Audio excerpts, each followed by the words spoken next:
good, guys? It's over A's. Welcome back from the last stream.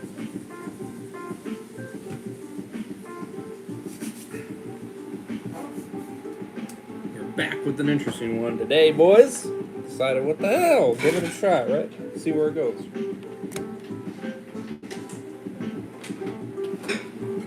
Pain in the ass to get back in.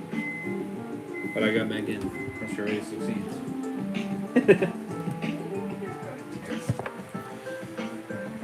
You just keep trying. That's all you gotta keep doing. I was successful the first time. I made an error and I should have accidentally leave. But I didn't think I would have any issues joining back. So that's why I did that. Because I was trying to do something. I was trying to figure something out. Oh, that it. You did it. Oh, jeez. I'm freezing.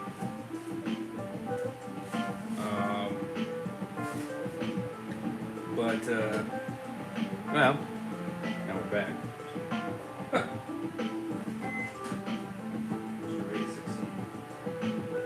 there'll be W's in the channel.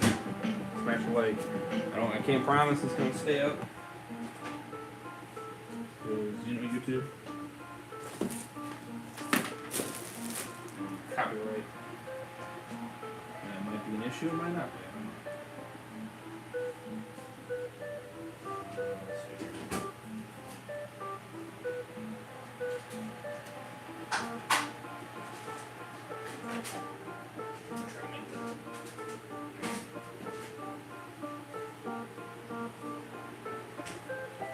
Using some books to try to make it a little more flat here because the speaker I see is just not exactly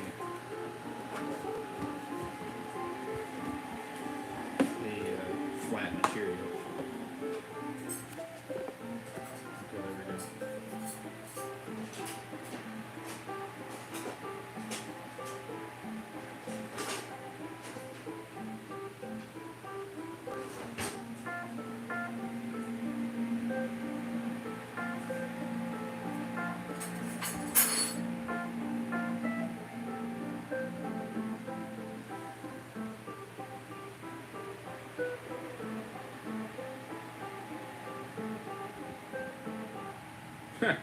Interesting question.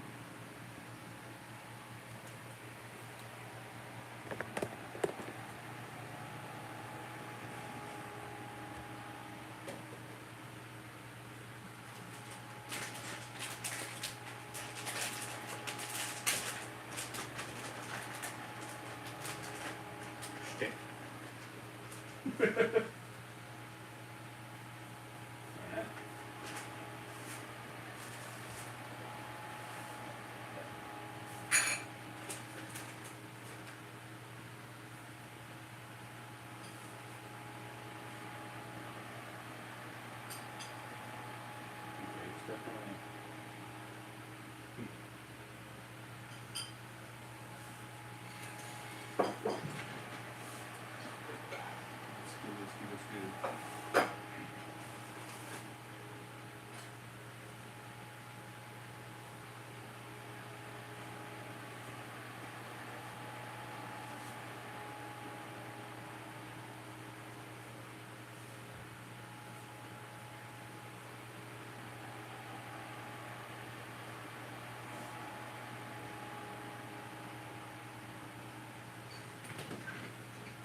Not to share from my device, my iPad, because I'm afraid if I jump out of the phone, it might kick me out.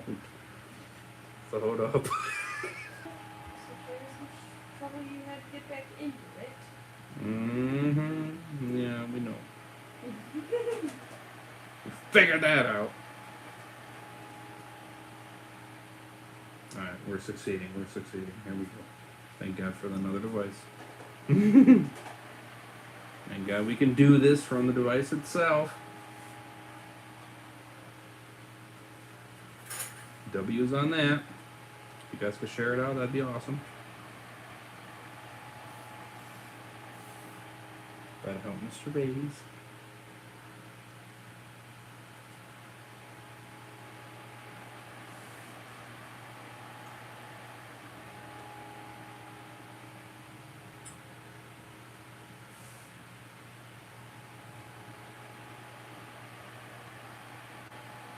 So right now he muted it. Previously, music was playing, but he muted it. Oh wow, 17 people already. Oh man.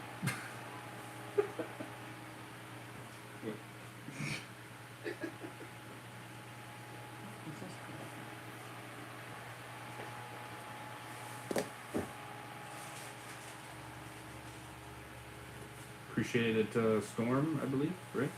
Thank you. Smash a like, subscribe. I appreciate it.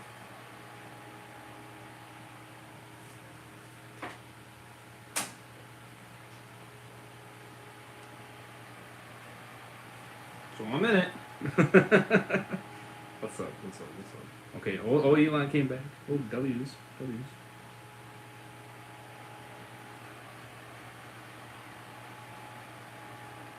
I don't know. You guys want me to zoom in? I don't know. On the space to hear what they have to say. Oh.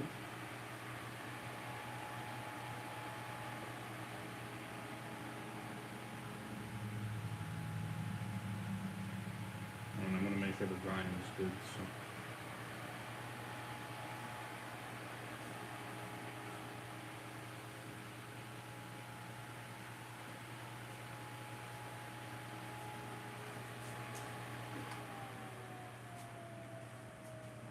That won't be so loud. Show me. Volume is on, so when somebody starts speaking, you'll hear them. Of course, they decide to be quiet now. All of a sudden. Yeah, that helps a lot. Oh god. Can't win. No, I mean it's whatever. You know, as long as we can hear them, that's all that matters. Just how ironic that we get going and then That's silent. they go silent. Yeah, but I can confirm it is working. That's why you got that green light right there down here. That's the not you stream. They don't know this. You know this. I'm worried about you. Thanks, dear. You should know this. I will. I just gave you a little bit of what we had from last. Appreciate the couple of W's. things, so we get it out the fridge. So no, but that green light is their sound bar, so it's 100% on. It's at a good volume, so when they start speaking, it should be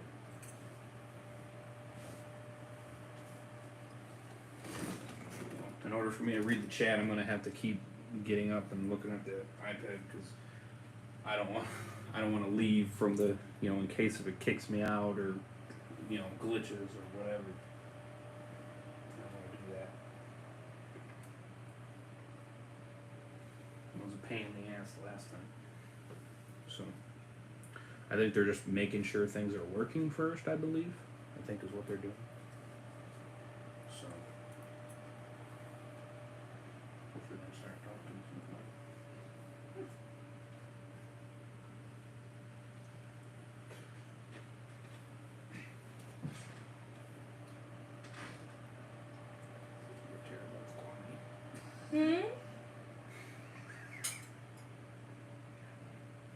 Whatever you don't eat, throw away. This is food that's gotta get eaten before it goes bad. That's why I kind of put a little bit more.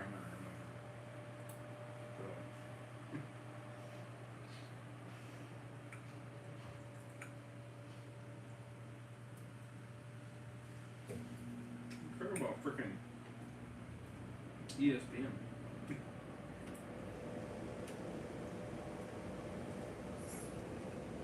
All right, hello everyone.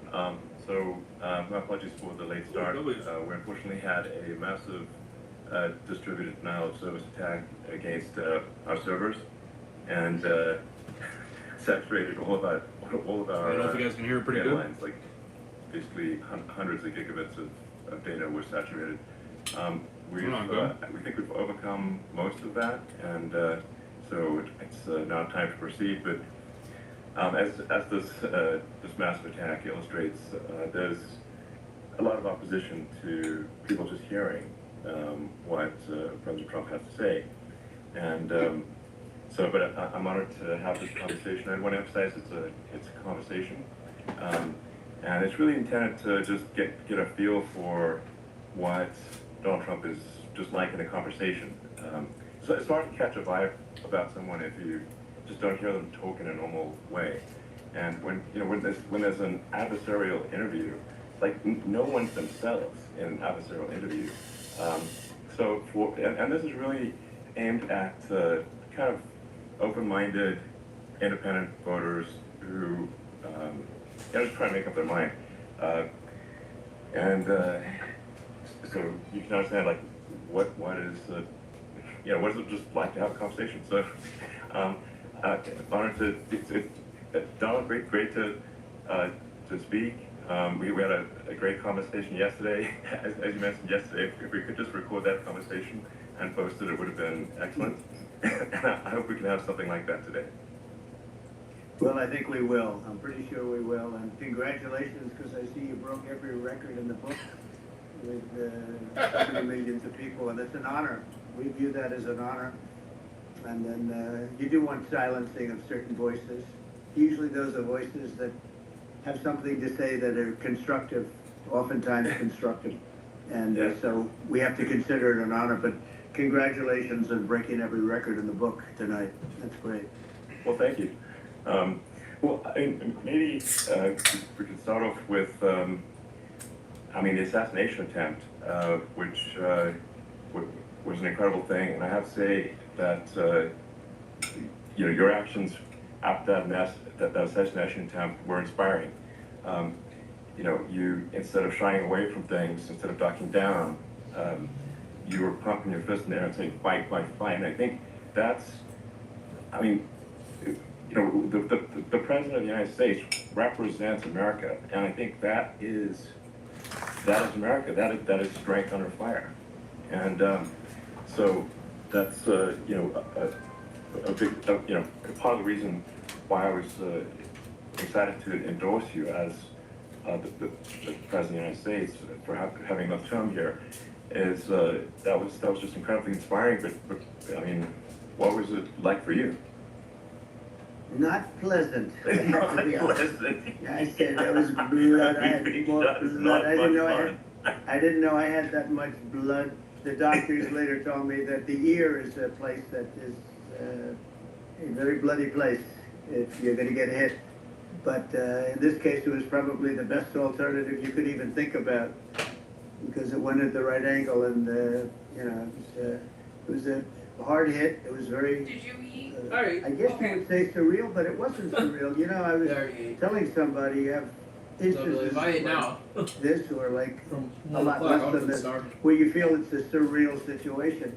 And I never felt that way. I knew immediately that it was a bullet. I knew immediately that it was at the ear. Yeah. And because it hit very hard, but hit the ear.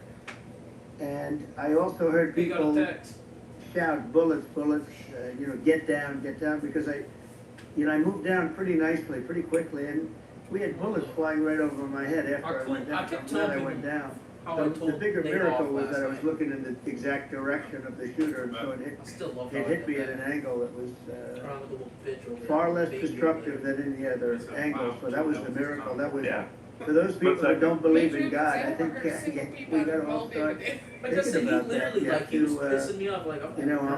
I'm a believer now, I'm more of a believer, I think, and a lot of people have said that, a lot of great people have said that to me, actually. Right. But it was amazing that I happened to be turned just at that perfect angle. And all because I put down a chart on immigration that showed that the numbers were so great. I love that chart even more now. Maybe it's a sign. Maybe that's a sign. It's an immigration sign. You highlighted it. I figured out last night why I wanted to. At that moment. That's right. The bullet missed your, you hit your ear, but missed your head. Well, the amazing thing is so that badly because we told him we couldn't go. sign, I said, bring down that sign on immigration, and it was literally about an eighth of a second where it would be good, and after that it was going to be a disaster, no matter which way you were facing. But it just had that perfect angle, which was exactly at this shooter. Very sad situation. Such a sad situation. As you know, we lost somebody that was great, Corey, a firefighter, a great gentleman, a great a great trumper.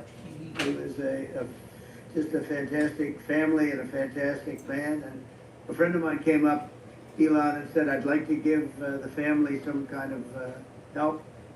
And I said, that's great. He said, do you mind? I said, I don't mind at all. And he wrote out a check for $1 million, gave it to the wife. And, you know, she said, this is really nice, but I'd rather have my husband back, which is a nice thing for somebody to say, to be honest. She's great. The family is great. And we raised a lot of money for them and for two other gentlemen who are unbelievable people also. They were hit really badly. They thought they were not going to make it, and they did. The doctors in the Butler area, I tell you, they were incredible. They saved the two, and they were really hit tough, both of them, equally. And we thought, my first question was because I heard bullets flying over me, and I said, how many people were killed? Because we had a massive crowd there, a tremendous, thousands and thousands of people, and there was no land. I mean, it was all people. So I said, how many people have been killed? Because I knew there were other shots being fired. And they said, we don't know yet, but some people have been badly hurt. And I have to give the Secret Service sniper, they call him, or sharpshooter, but sniper, because he didn't know there was a problem. He's an extraordinary shot, obviously, and he didn't know there was a problem. And he was able to pick it all out within 5 seconds. And he used one bullet from very far away, I guess probably about 400 yards. The shooter was 130, but he was on the opposite side of the field and the podium. And he saw the smoke and the flame from the gun, immediately recognized it, and immediately took a shot. And it was one perfect shot from very far away. And if he didn't do that, Elon, he would have. I mean, if he would have, a lot more people could have been badly hurt and killed. So I have to take my hat off to him, because that's also a surreal. You know, he's been with them for 23 years, and he's never had anything like this. And all of a sudden he has to act, and it's a very tough thing to act and to be shooting somebody. But he saw the gun, saw the smoke, saw the flame from the gun, very far away. Obviously has very good eyes. He's got very good vision, which I assume you have to have in that particular work. But he took aim very quickly, and they say it was approximately 5 seconds from long range, one bullet. If that didn't happen, because the shooter had a lot of bullets, he had a lot of cartridges up there with him. So well, I mean that's clearly he was very confident in taking that shot to stop the attempted assassination. But I mean there does seem to be some pretty significant failings elsewhere in the system. Like there's just no way that, like, how on earth does a shooter get on a roof 130 yards away? That seems crazy. I think most people people are wondering how on earth did such a thing happen. Well, you know, I view it as two ways. There should have been nobody in the roof. There were people, because there were so many tens of thousands of people there were people that were seeing him. And there was one woman with a red shirt and Trump all over. Let me know in the chat if you guys She's can hear it screaming. fine. I assume you That can. guy's got a gun. You know, you saw it probably. There's a guy up there with a gun. I mean, it's like I guess I mean, for my part, I think probably many members of the public are wondering how the heck are, basically people wandering by pointing out there's a guy on the roof with a gun. And they're seeing it, but somehow it's not being addressed. That just seems crazy. Well, they're going to learn from this. The communication between the local police, who sort of had an idea, then ultimately a man lifted himself up to the roof, could barely do it because he was pulling himself up, and he saw the man with the gun. The man with the gun pointed the gun at him. He thought he was probably going to get shot, but he was like pulling himself up, and because of that he couldn't get to his gun, and he fell down, actually very badly hurt his leg, his ankle. I hear very badly, but he fell down. And he did, from what I understand, he did say there's a guy up there with a gun, and the shooting started very quickly after that. I think it forced the shooter to go maybe quicker. You know, you're supposed to be a very good shot. Yeah. My sons, Don and Eric, they can't believe what happened, but they said from 130 yards, a bad shot would hit that target almost every time. They said it's like in golf, Yeah. sinking a 2-foot putt. Yeah, it's not a tough shot. It's not a long shot. The Secret Service person had the long shot. He had triple the Yeah. distance actually. So it was a terrible thing. It's hard. I have to say this about the Secret Service. When I went down, and I went down based on I think they're screaming, but other people also, because people saw this happen. You had so many people. One of the miracles was that nobody ran. I mean, if a gun goes off, the crowd control people showed us this. When guns go off, and it does happen in stadiums and a soccer match or some kind of a match, everybody flees. They call it a stampede, like cattle. But everybody, and a lot of people get killed with those stampedes. We had more people than you'd have at, some of these matches or these games, and nobody left. You had a small group behind us in the grandstand, and that was full, and you look at it as it was taking place, and normally they'd be running. They didn't leave. They saw that I was hurt. They saw a lot of blood, and they saw that I went down, and it's almost like they wanted to be with me. Well, out front, you had thousands, tens of thousands of people. As far as the eye could see, you had people in Butler, as far as the eye could see, and a lot of press too. There were many cameras on watching this. It's what makes it so different, because normally things happen that aren't good, but you never have a picture of it. Here we have all these cameras shooting it, so it's sort of amazing. But one of the interesting things was that you didn't have anybody flee. You didn't have anybody stampede. Sure. Nobody. And there were some people behind me. They stood up and they're looking like, I say you want to have them in a foxhole with you. I want to meet some of those people because it's so different from what you heard. But so I was down. But the Secret Service guys, there were bullets flying right over my head. You could hear them go whizzing, and these guys came jumping on top of me, and a young lady, Kate, would jump. They moved so fast, and let me tell you, that took tremendous courage. Now, there was a lack of coordination. There was, obviously everybody understands that that building should have been covered.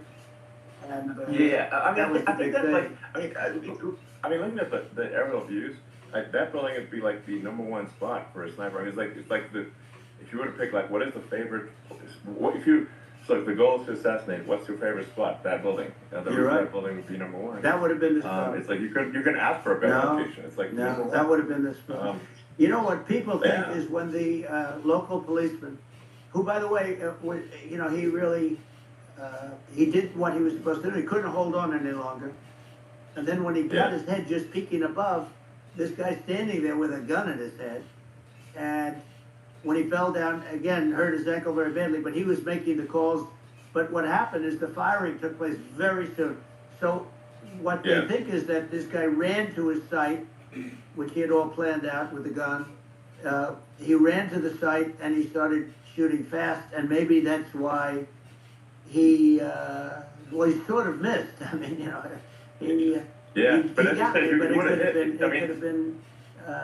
could have been a much bigger problem. But he totally would have hit if you hadn't turned your head. So, there was it was a very near thing. It was a miracle. If I hadn't turned my head, I would not be talking to you right now. As much as I like you, exactly. I would not. Yeah, I would not be you'd be talking to you from another realm, perhaps. Yeah, that's right. We'd be talking from a different place. But it was a very terrible experience. The Butler Hospital, they did such a great job. The doctors were so good. Everybody was so good. There was a mistake. If somebody knew, because people were hearing, there was just a bad feeling that somebody was around. You know that story now. It's been And if somebody could have said, because they've oftentimes said, like there'd be a lightning storm or something. Because I've done, I think over 300. I think I did a lot more than that, but we did a lot. And oftentimes they'll say, "Sir, could you wait 10 minutes, please? Sir, could you wait 20 minutes? There's a storm overhead or lightning or something," right? And that happens often. And this would have been a perfect time for that to have happened. But it didn't get coordinated, that was the problem.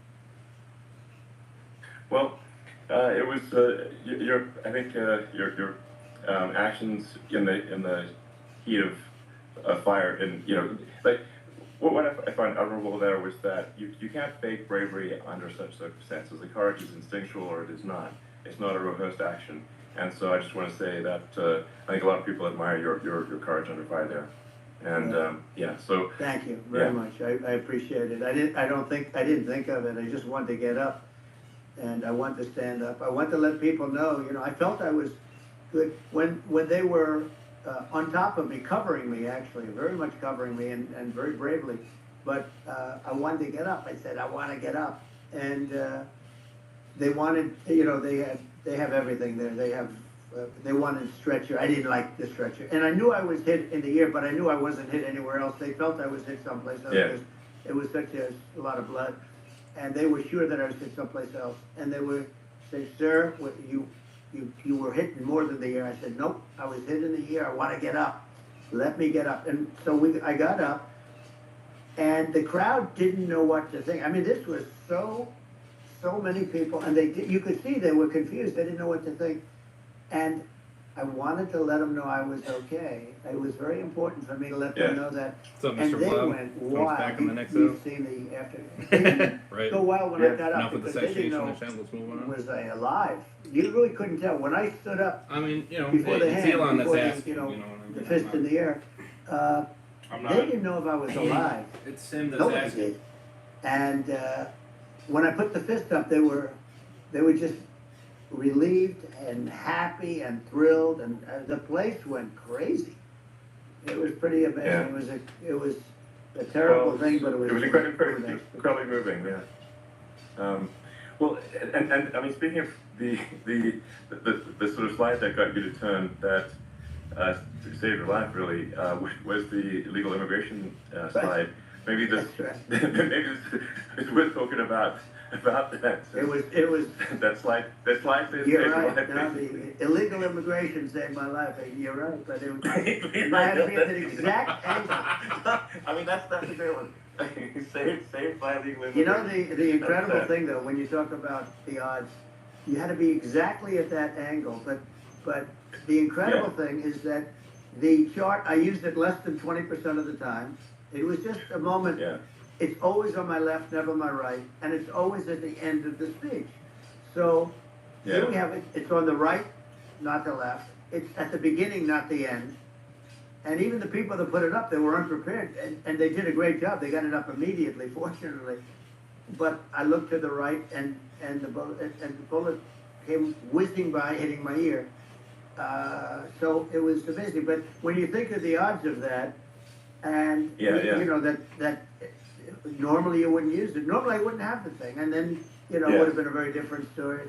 It's very much, I say, an act of God. It's a miracle that it happened, and I'm honored by it. I'm honored by it. Well, what were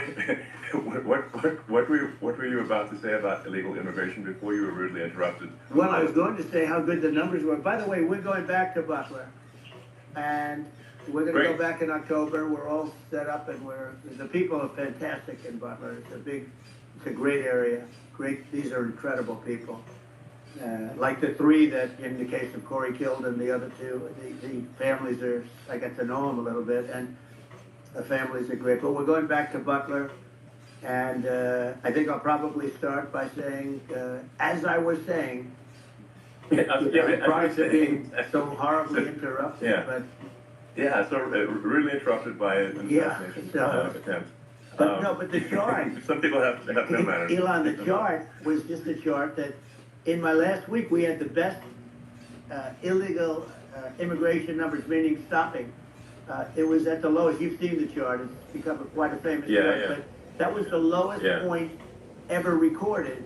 It was really, I was very proud of those numbers. And then you see what happened with these people, Kamala and Joe. You see what happened. They just let it go. I had remain in Mexico policies. I had all these different policies that were so good. Guys like Tom Holman and Brandon Judd from Border Patrol. These are all people that they've been on television. They said it's the best numbers we've ever had. We had so many different checks. Catch and release in Mexico, not the United. We had catch and release in the United States. We had it in Mexico. We had so many things. We had things where many people come in there, they have contagious diseases. We had everything passed. If you have a contagious disease, I'm sorry, but we cannot allow you into the country. So we were setting literally records, and all I was doing is showing that, and I use it sometimes. Sure. And in this case, I'm glad I used it. I can tell you that. But there were fantastic numbers. But I'm going to sleep with that chart always. I'll be sleeping with that chart. That chart was very important for a lot of reasons. Well, I mean, would it be accurate to say that you're supportive of legal immigration, but we also need to shut down illegal immigration, and especially unvetted illegal immigration, because that's not the same as saying that everyone who's an illegal immigrant is bad. In fact, I think most people who are illegal immigrants are actually good, but you can't tell the difference unless there's a solid vetting of who comes across the border. Does that actually represent your position? I say it very simply. They have to come in legally. They have to be checked. Yeah. Because look, Kamala was the border czar. Now she's denying it. Everything that I do, she's saying she was strong on the border. We're going to be strong. Well, she doesn't have to say it. She could close it up right now. They could do things right now. It's horrible. No tax on tips, and all of a sudden she's making a speech and saying there will be no tax on tips. I said that months ago. And by the way, they had just the opposite. They had not only tax on tips, but they hired 88,000 IRS agents, and many of them were assigned to go get waitresses and caddies and all of this on tips. They have a policy. They had a policy that they were really going to go after you, and were really harassing people horribly. And then all of a sudden, for politics, she says, she comes out with what I said, which I think is terrible, and I think it's also hitting them very hard. These people are fake. Now they're also saying they did a good job on the border. We had the worst numbers in the history of the world, not of our country. There's never been a country in history that has had a catastrophe like this. We've had, I believe, and I think you believe this too, you hear 12 million, 30, I believe it's over 20 million people came into our country, many coming from jails, from prisons, from mental institutions, or a bigger version of that is insane asylums, and many are terrorists. And I'll tell you what, they're coming not just from South America, they're coming from Africa, they're coming from all over the world. They're coming from Asia, they're coming from the Middle East, they're coming from countries that are stupidly and horribly bombing Israel October 7th. They're coming from all over the world. And you look at, it's so sad, October 7th, because it should have never happened. Yeah. It's so sad when you look at Ukraine. It should have never happened. We have a defective government. These are defective people, and they're not people that should be running it. But where you see it the best is the border, because you have millions of people coming in a month, and then she gets up and she tries to pretend like she's going to do something. She had 3.5 years. And by the way, they have another 5 months that they can do something, but they won't do anything. It's all talk. She's incompetent and he's incompetent. And frankly, I think that she's more incompetent than he is. And that's saying something, because he's not too good. Yeah. No, I think it is essential to have a secure border. I mean, you're really not a country unless you have a secure border. And secure elections. Absolutely secure elections, and so it's just essential to have a real border, or we can't function as a country, and our services, our essential services are being overwhelmed in a lot of cities. But as we were talking about earlier, I think having a legal immigration process that is smooth and efficient and done well, and I'm speaking as someone who is a legal immigrant, and I think like one way to think of it is, who do you want on your team? Who do you want on Team America? And I think we want to just say, okay, we want to let in people who are going to, be great contributors to our society and to our economy, and and who do you want on the team? and it's not to say that, like in my opinion, actually, I'd say like probably most of the illegal immigrants actually are actually good, hardworking people. That's my opinion, but some are not, and you just have this sort of adverse selection process where, you know, if somebody's if somebody's like Facts on that, Banco. Facts. has a career in theft or robbery, I don't understand what's taken them so long to get here, because we're in such a target-rich environment. I mean, you know, why don't more people who have a career in, you know, bad things coming here sooner? Because it's a piece of cake to go rob, you know, houses in LA or New York, compared to other parts of the world. And in a lot of places in America, if you try to stop the person who's robbing you, you'll be arrested. Yeah. So It's right. I mean, what's happening with crime, and our police are so good, but they're not allowed to do their job. But I have to tell you, Elon, I hate to say it because it's such a downer to say it. I hate to say it. I hate it, but you have a lot of people that just shouldn't be. I think it's a much bigger number than you think. They're allowing, again, right, they're yeah. allowing people from their jails. And if you were running one of these countries where they're coming from, you would have had all of them. As an example, Venezuela, their crime is down 72%. They're taking their drug dealers, they're taking, frankly, their prisoners, they're emptying out their prisons. They're taking their criminals, their murderers, their rapists, and they're delivering them into... But that's what Castro did. Yeah, well, he did, on a much smaller scale, Yeah. you know, it was a much smaller scale. But this is a massive scale, because this is being done worldwide. But here's what's happening. Crime all over the world is down. And wait till you see the numbers that we have.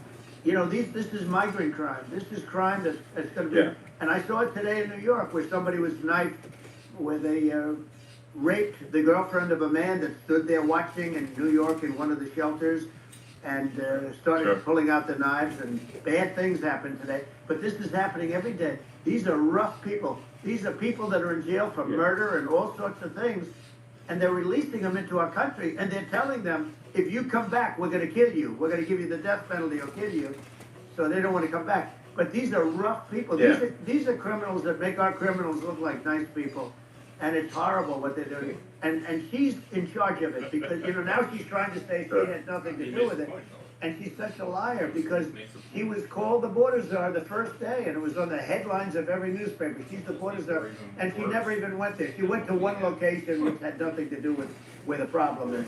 You know, she went in and out, I guess, because she was getting a lot of pressure, but had nothing to do with the problem. Yeah. But she was the border czar, and people can't allow them to get away with their disinformation campaign. Now she's trying to say that she wasn't really involved, and the whole thing is horrible. She was totally in charge. She could have shut the border down without him. He didn't know what he was doing anyway, so he wouldn't have even known what happened. You could shut the border down, he wouldn't even know the difference. But the fact is that she was border czar. But you don't have to call her that. The fact is, you could just call her, she was in charge of the border, and the border was the worst ever. It's simply not working. No, it's horrible. Whether it's a question of intention or competence, either way, we don't have a secure border, and we have people streaming over like it looks like a World War Z zombie apocalypse at times. And you know, sometimes you got to sort of wonder, like, is it real or not? So because you see things, you're like, is it real? So I went to the border at Eagle Pass, and I saw it for myself in Texas, and I was like, okay, it's real. I'm like seeing this in real time. I actually posted the video, like, just live. I just flew there one day and just to see, hey, is this made up or real? And I'm just seeing people stream across the border, and I have to say, you know, at least the people that I saw did not look friendly. You know, these are people can look at my video and say, hey, you know, these people look friendly. I don't look super friendly. So these are people that Elon would not be the same man if he had to walk across the street and look these people in the eye. These are rough people. These are really rough people coming across. And I know rough people. And these are people that we don't want in our country. And, you know, the caravans are coming in, and they're putting, and who's doing this are the heads of the countries. And You would be doing Yeah. it, and so would I, and everyone would say, oh, what a terrible thing to say. The fact is, it's brilliant for them because they're taking all of their bad people, really bad people. And I hate to say this, the reason the numbers are much bigger than you would think is they're also taking their non-productive people. Now, these aren't people that will kill you. We have enough of them. But these are people that are non-productive. They are just not productive. I mean, for whatever reason. They're not Yeah, yeah. workers, or they don't want to work, or whatever. And these countries are getting rid of non-productive people in the caravans in many cases. And they're also getting rid of their murderers and their drug dealers and the people that are really brutal people. And they're coming into our country Yeah. at levels that have never been seen before. And I saw an ad just before I got on the air. I'm walking over here, and I saw an ad by Kamala saying how she is going to provide border security. Where has she been for 3.5 years? For 3.5 years, Yeah, no, this is we have 20 million people I think for it's a terrible. Yeah, I think this, frankly, I think this is a fundamental existential issue for the United States. And if we have another 4 more years, And she knew he was of in mental open decline. borders, Yeah, and it's going to exactly. be even Facts. worse with another 4 more years. It's going to be even worse than it's been for the past, 3.5 years. I'm not sure we've got a country. You don't have a country at that left. point. Elon, if they get in, you will have 50 to 60 million people from all over the world, not South America only. You know, we think of South America, we think of Honduras and El Salvador, Guatemala, and Mexico, you know, the 4. But it's not that. It's everywhere. They're coming in from Yeah, this is- everywhere. And I had to stay in Mexico. Yeah, I think this is a super important Yeah. point. Like people, it's like basically when I went down there, I was like, well, where are people from? It's like almost no one was from Mexico. No, to be fair. Mexico less- It's just less the than the- border. It's just the border with Mexico, but the people coming in, it's Earth, the rest of Earth, and America is only about 4 or 5% of the population of Earth. It would only take a few percent of the rest of Earth to overwhelm everything. We're in the US. already So- overwhelmed, Elon. We're overwhelmed. You had to see the news tonight about New York, and I love that place, and what they're doing to it is horrible, what they're doing to it. And all the courts do is they Yeah. try and focus on Trump. Okay, let's focus on Trump, who did nothing wrong. I complain about a rigged election. Elon, what's happened is unbelievable. You have from Africa, from the Congo they're coming, from the Congo. And 22 people came in from the Congo recently, and they're murderers. And they've dropped them, they drop them, they take them out of jails, which is very expensive, to maintain the jails. They don't do too much maintaining, I can tell you. But they take them out of jails, prisons, they take them out, and they bring them to the United States. They deposit them in the United States and say, don't ever come back or you're going to be executed. And they don't want to come back. But they won't come back. Sure. But they're coming from Africa, they're coming from Asia, they're coming from the Middle East, they're coming from South America, Well, just they're Earth. coming from Rest of Earth, everywhere. basically. And there are a lot of Yeah, really everywhere. bad ones. It's just an everywhere on Earth thing, and it's just not possible for the United States to absorb everyone from Earth or even a few percent of the rest of Earth. It's just not possible. So Well, Elon, we're gonna have, that's to finish this up, we're gonna have the largest deportation in history of this country, and we have no choice. Otherwise, we're gonna have a country, what they've done to our country. Think of it, with in Venezuela and in some of these other countries, crime is down 50, 60, 70, 80%. And you would be the same. You would. Yeah.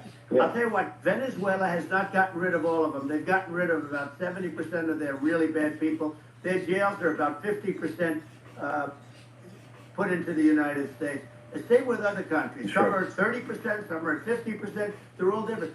But the bottom line is they're all going to be at 100%. Why wouldn't you put 100% of it? Yeah. And they're doing it right now while this third-rate phony candidate.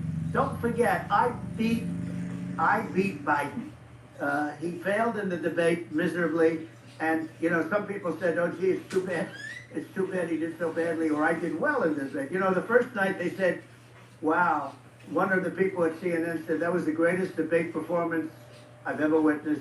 And then 2 days later, they didn't talk about that. They just said he was bad. But that's okay. That's the way I get treated, and I don't mind that at all. What I can tell you is this. We cannot have a Democrat. We cannot have her. She's incompetent. She's as bad as Biden in a different...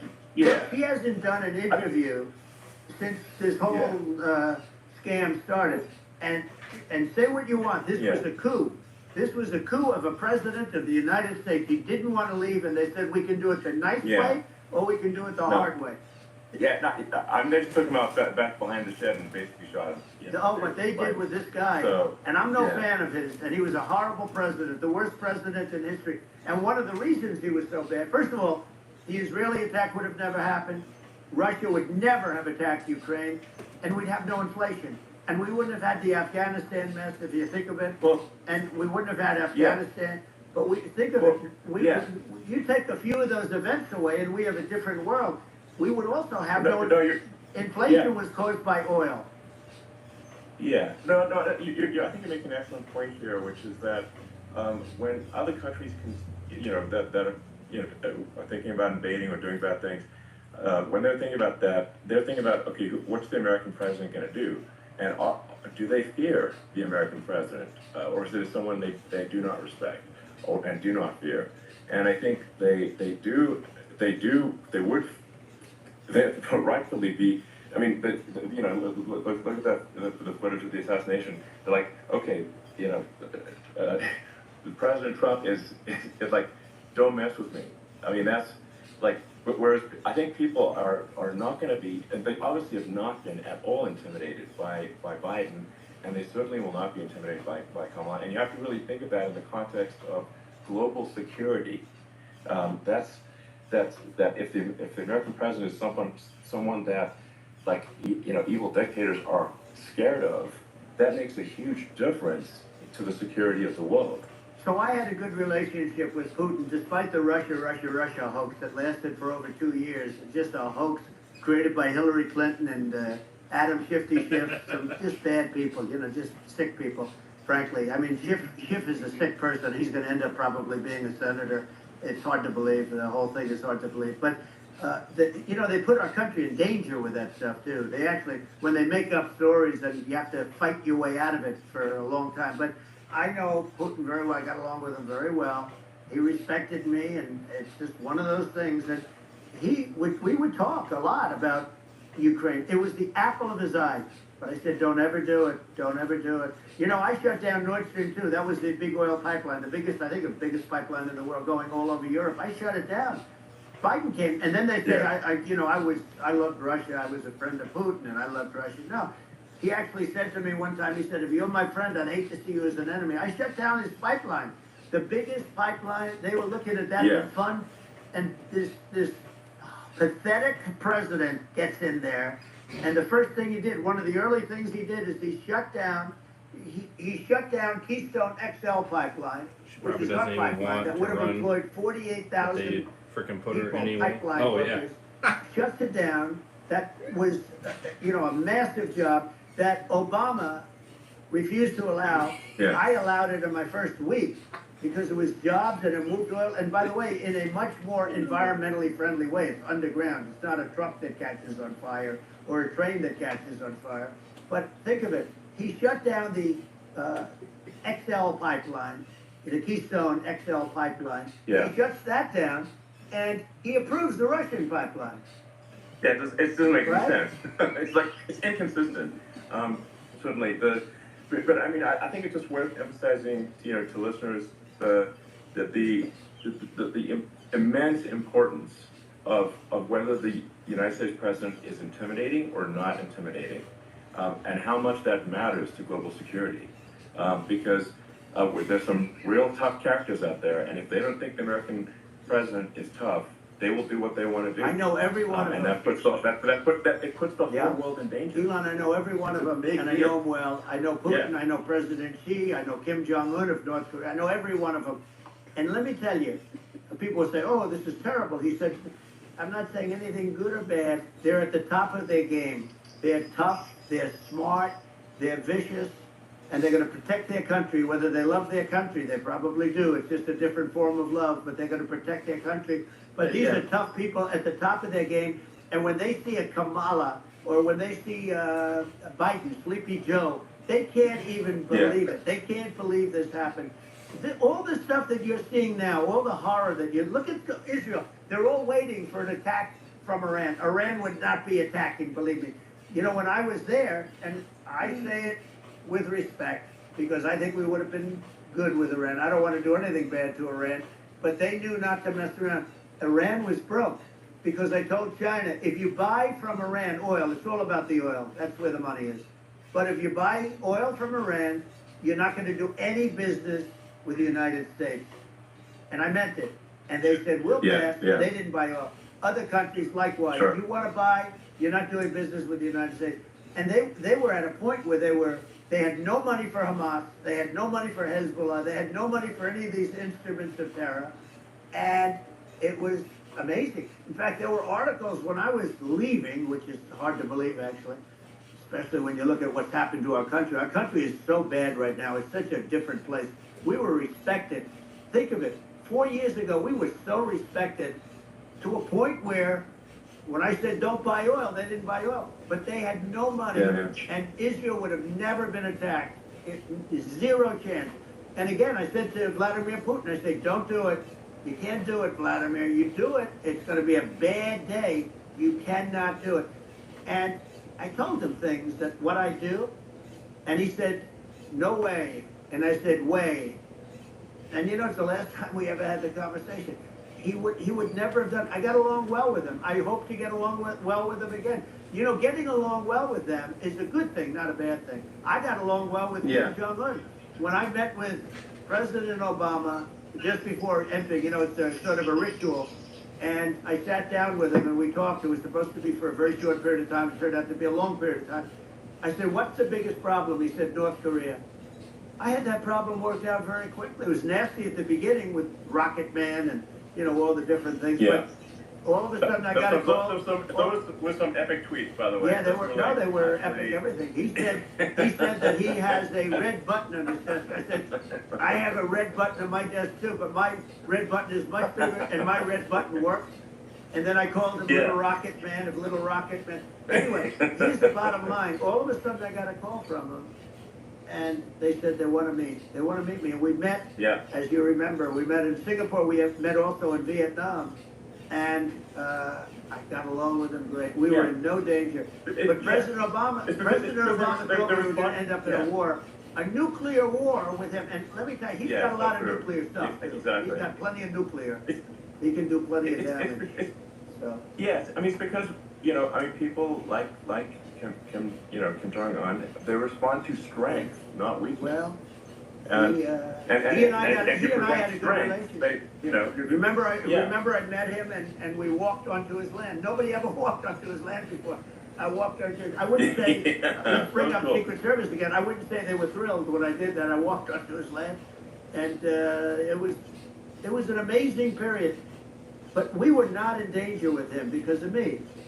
You know, I always say that we have enemies on the outside and we have enemies on the inside. We have some really bad people in our government and people that are, and controlling of the people. I mean, I mentioned names, but I really don't want to give them the credit. But we have some really bad, and I say they're more dangerous than Russia and China. If you have a smart president, a president that gets it, we are not in danger from those countries because they need us and they need our help. I mean, we forced Obama, if you think about it, Obama and Biden, and Bush to a certain extent, in all fairness, forced Russia and China together. And if you're a history student, the first thing you learn is you cannot let Russia and China align. But then they also got, if you take a look, Iran, and they have North Korea. That's, you know, they call it the axis of evil. In the old days, you had the axis of evil. Here we have a modern day axis of evil. These are powerful countries, very heavy nuclear, which is the biggest threat. You know, the biggest threat is not global warming, where the ocean's going to rise 1/8 of an inch over the next 400 years. And you'll have more oceans on property, right? The biggest threat is not that. The biggest threat is nuclear warming. Because we have 5 countries now that have significant nuclear power, and we have to not allow anything to happen with stupid people like Biden. You know, Biden did something with Russia. There was no chance of him ever going in. And when I left, and then after I left, they started forming big armies on the border with Ukraine, right? And I looked at that, And I thought he was doing that because Putin's a good negotiator. I thought he was doing that to negotiate. But then Biden started saying such stupid things. For instance, he said that it can be a NATO country. Now, Putin, Russia, for as long as there's been NATO, has said we're never going to agree to that. And we go right up front and say that. And we did things and said things through this president with a low IQ, very low IQ.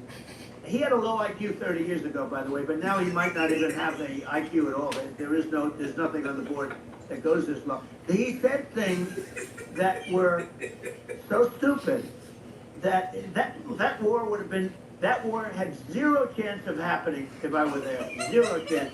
He was saying everything the opposite. Everything the opposite. And it's so sad because many more people have been killed in Ukraine than you read about. You don't read about how bloody it is and how disastrous. Sure. Hey, look, just in the two armies, you lost 500,000 people. And, Ukraine's having a hard time. Ukraine, I don't know if you saw the article recently, and you don't hear the true story. But if you think about it, Russia's gone, Russia defeated Germany with us, and they defeated Napoleon. They've been around a long time. They're a big fighting force. Yeah. Sure. And it's very unfair. And Ukraine now doesn't have enough men. They're now using young men and very old men to fight. And we're in a very bad position. And I'm not going to blame exclusively, but I can tell you I could have stopped that. And a smart president could have stopped that. It wouldn't have happened. But we had a man that actually made it more prevalent. It was so bad, the words that he was using, the stupid threats coming from a stupid face that he was using. I said, this guy's going to cause us a war. He's going to cause us, and let me tell you, it can lead to World War III. That can lead to World War III. The Middle East can lead to, we have numerous places that could end up in World War III right now for no reason whatsoever. I think you're right. I think people underrate the risk of World War III. And it's just, when looking at the risk of global thermonuclear warfare, it's game over for humanity. And, it's something that people have, I think, after the end of the Cold War, people have become complacent about, but they actually have forgotten that there are currently a lot of nuclear missiles that have targeting parameters for the United States and other 100%. countries. And one of the things we're going to do is we're going to build an Iron Dome over it. Israel has it. We're going to have the best Iron Dome in the world. We need it, and we're going to make it all in the United States. But we're going to have protection because it just takes one maniac to start something. We're going to have protection. We're going to have. Why shouldn't we have an Iron Dome? Israel has one. Some other places have one that nobody even knows about, frankly. But Israel has it. We're going to have an Iron Dome. But with all of that being said, to me that's so important, the most important. But with all of that being said, the election's coming up, and the people want to hear about the economy and the fact that they can't buy groceries because they don't have enough money to buy groceries. The inflation has killed them. Food prices are up 50, 60, even 100% in some cases.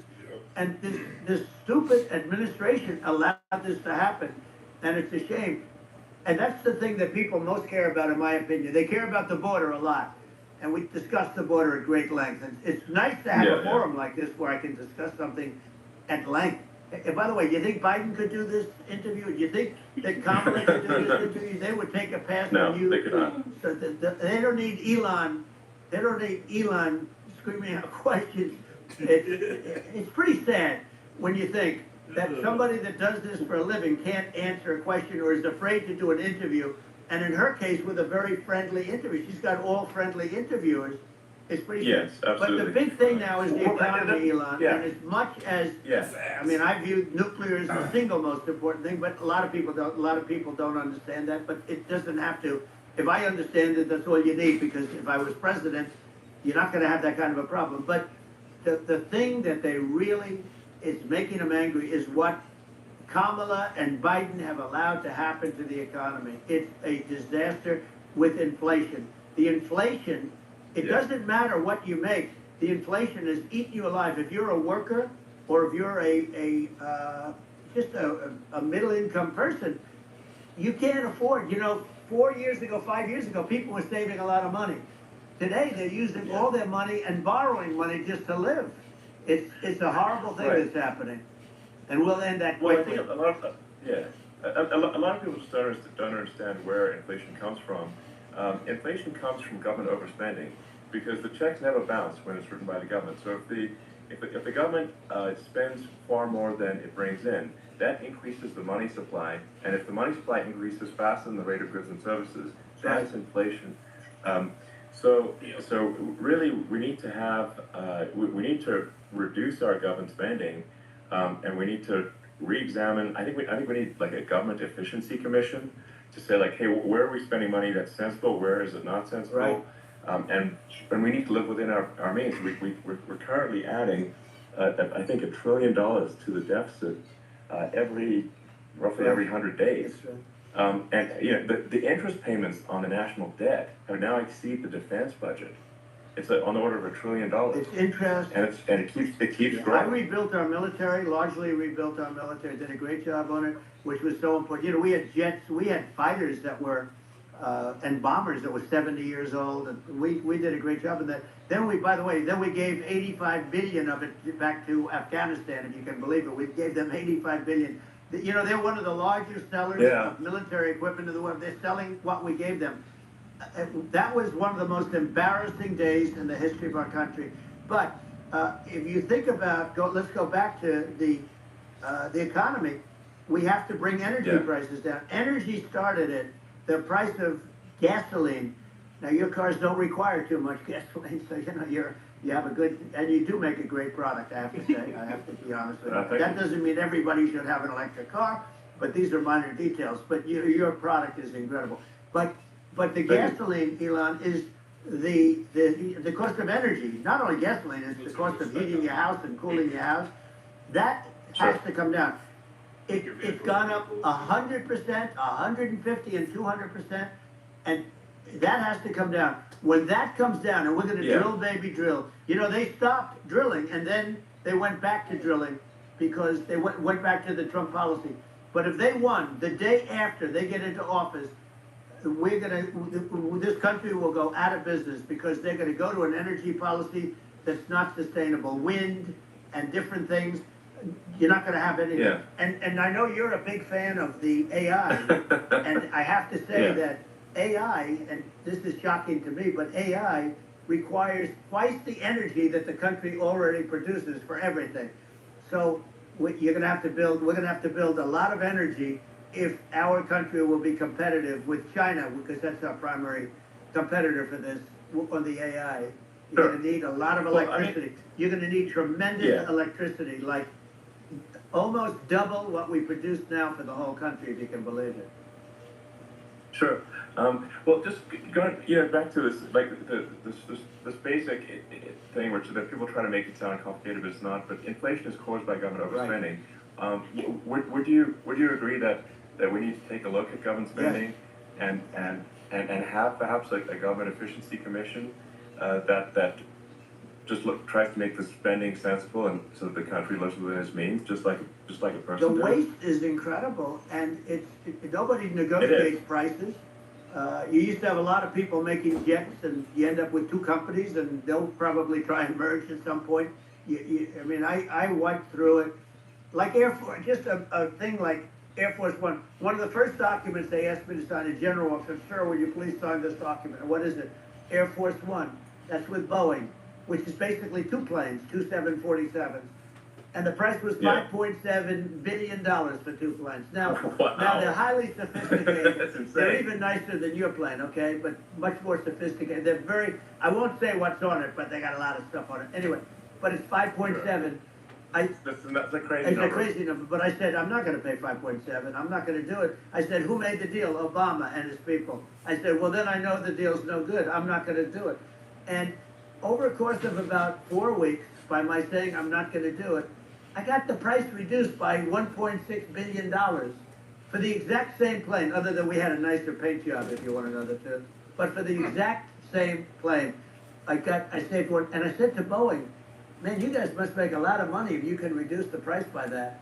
But now what I do hear is that they're going back to the Biden administration and wanting big cost overruns, because they see these dopey suckers in there, and they'll end up getting some of the money back. But I saved it by $1.6 billion for the exact same plane. And you can now take that and multiply that out times thousands of other items. Multiply it by Yeah, a the zillion, numbers are and yeah. astronomical. I agree with you. Well, I mean, I think it would be great to just have a government efficiency commission that takes a look at these things and just ensures that the taxpayer money, the taxpayers' hard-earned money is spent in a good way. I'd be happy to help out on such a commission. I'd love if it. it were formed. Well, you're the greatest cutter. I mean, I look at what you do. You walk in, you want to quit? They go on strike. I won't mention the name of the company, but they go on strike, and you say, that's okay, you're all gone. You're all gone. So every one of you is gone, and you are the greatest. You would be very good. Oh, you would love it. But, you know, if you look at Argentina, Well, I'd be happy to yeah, help by the way, out. congratulations. I Yeah. just looked at the number of people that are listening to you and I chat. We'll call it a chat. But Yeah. congratulations. This is very good. I mean, it's great. And you're an interesting character. You know, the new head of a place called Argentina, and he's a big, you know, he's great. And Yeah. he's a big MAGA fan. You know that. He ran on MAGA. And he took it to an extreme too. He ran on MAGA, and I hear he's doing really a terrific job. It's called Make Argentina Great Again. It worked out perfectly. He came in, he bought a lot of hats, he brought of it, but he's doing a big job. He really cut. And I'm hearing Yeah. they're starting to do pretty well. Inflation's getting down. You know, they had like Yeah, 2,000%, and they had inflation like not normal inflation. They had the real deal. But we're going to Yeah. have that pretty soon. We have, I think we Yeah. have the worst inflation we've had in 100 years. They say it's 48 years. I don't believe it. I think we have the worst. They Yeah. don't include a lot of the items that should be included, you know. Yeah, well, it's just from government overspending and not spending taxpayer money Yeah. effectively, and having, you know, just like so many departments, you can't even name them all. And what Millet is doing is, you know, he's cutting government spending, he's simplifying things, he's putting in regulations that make sense, and Argentina overnight is experiencing a giant improvement in Right. prosperity. But it's also a lesson for the United States, which is that Argentina used to be one of the most prosperous countries in the world. You know, in the 30s, 40s, and because of bad government policy, it ruined the country. And if you take Venezuela, for example, Venezuela should be incredibly prosperous. They have, you know, phenomenal reserves of everything, oil, everything, and it should be prosperous. But if the government's wrong, it impoverishes the people. And so I think we should not be complacent in the United States in thinking that and taking our prosperity for granted, because if with bad government policy, we can run the country into the ground, and that's just something people should bear in mind. Don't take prosperity for granted. Well, think of education. So we're ranked at the bottom of every list of the top 40. We're ranked number 40, number 38. Norway, Switzerland, Sweden, different countries are ranked good. Actually, China's pretty close to the top. They're a top All right, I'm gonna be right 6 or back, guys. 7. But we're ranked Maybe at the one. bottom, Yeah, almost Tim's at the girlfriend. bottom. 38, 39, 40.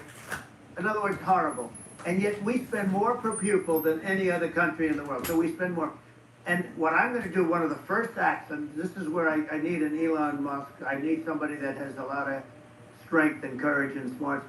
I want to close up Department of Education, move education back to the states, where states like Iowa, where states like Idaho, you know, not every state will do great, because states that basically aren't doing good now, you look at Gavin Newsom, the governor of California, he's terrible. He does a terrible job. So he's not going to do great with education. But of the 50, I would bet that 35 would do great, and 15 of them, or 20 of them, will be as good as Norway. You know, Norway is considered great. You can name them. I mean, they're so good. Some of these countries are so good. But if you go into some of these really well-run states, you know, we have states that don't know what debt is. We have states that have low taxes, no debt, everybody working. You know, they're really well-run.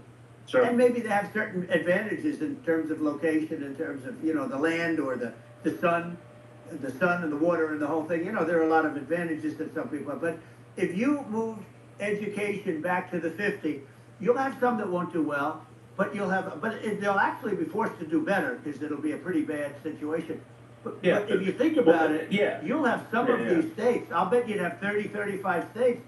It'll be much better. And you know what it'll cost? Less than half what it is in Washington.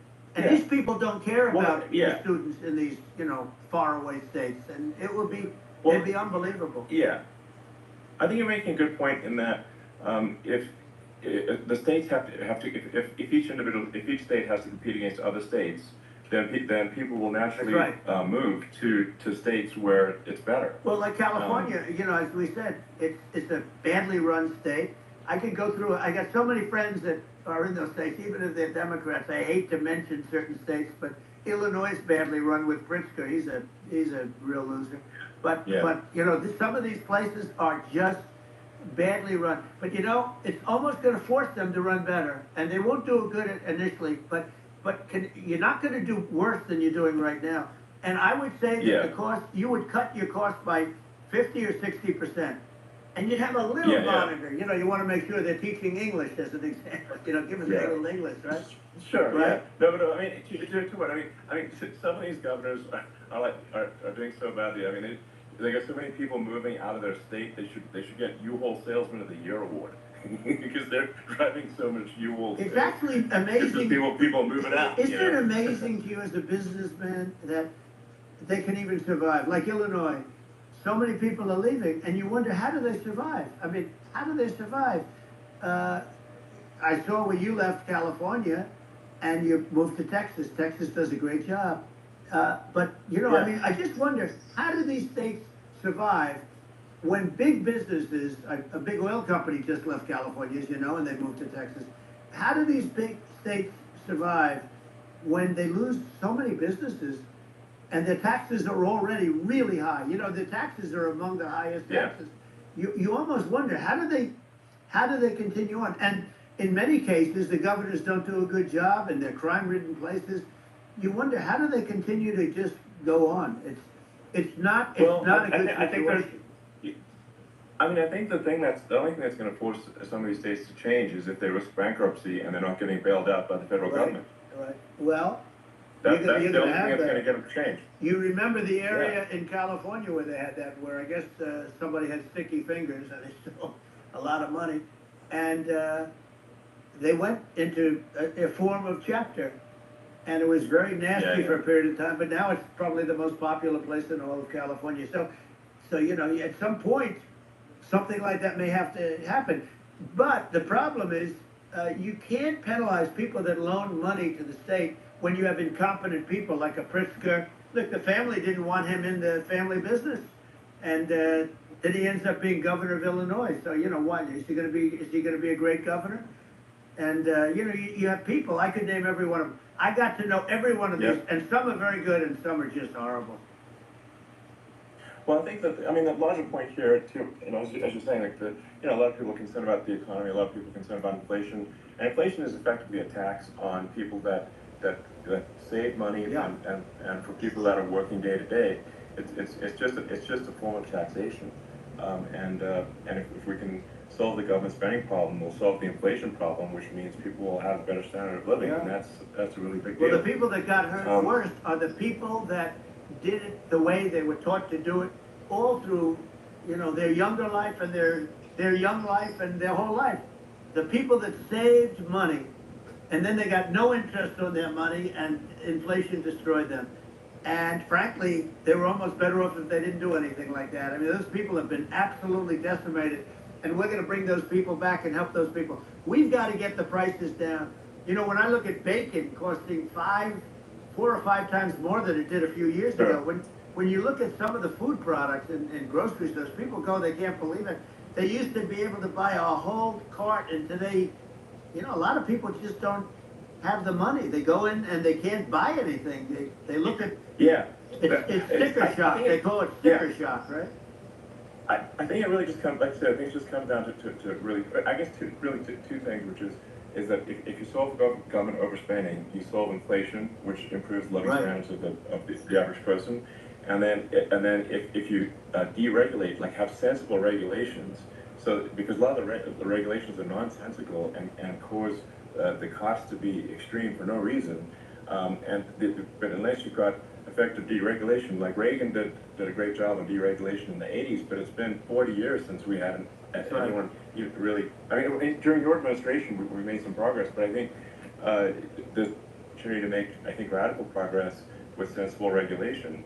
And if you Well, Elon, those two things, yeah, those are the big deals. we set a record. We did more deregulation and more restrictions on all of the different businesses than any other president. Remember, I had the rule for every one we put in, you have to get rid of at 10 or 12. And we did Yes. radical cuts on all of that, and a lot of that's being put back by this administration. And we did radical cuts on things that weren't necessary. But we were all set. You know, we had the best economy ever maybe in the world, and then what happened is COVID came in, and we had to focus on that, and nobody knew what it was. And I always say I got good marks on economy, good marks on military. We knocked out ISIS. We did so many different things. We rebuilt. But, you know, I never got the credit that we really deserved on what we did with COVID. We never got the credit. But had that not happened, the gift from China, from Wuhan, came in from Wuhan, the Wuhan labs, and I always said it, and it turned out to be right. But had that not happened, we were set to start reducing debt. We were going to reduce taxes further. I gave the largest tax cuts, and we were going to reduce taxes still further for middle-income people, not only businesses. But we did it for businesses because they're the ones that's why we had the great job numbers. But we were set to really start reducing debt. And, you know, we're sitting on the biggest pile of liquid gold anywhere in the world, bigger than Saudi Arabia, bigger than Russia. And we were going to drill, and we were going to make so much money. We were going to supply Europe with oil. I had stopped the Russian pipeline, and we were going to supply them with oil and gas. We were going to make a fortune. And then the COVID came in, and we really had to divert. Then what happened is when they came in, you know, we kept a lot of businesses alive. If I didn't do what we did, we would have had a 1929 type depression. But the problem is when Biden came in, he got trillions of dollars and just started spending it stupidly. You didn't need it anymore. You know, we got over that bad period where everybody was dying, and you know, it was just not a good period. Interestingly, you know, during his administration, many more people died during his administration of COVID than during my administration, and we really got the brunt of it. But people don't realize more people died during his administration than ours. But it diverted us from doing what I wanted to do. But we had the greatest for, you know, almost 3 years. We had the great, and you know that probably better than anybody. So many of your friends said to me, the best years we've ever had in business were during the Trump years.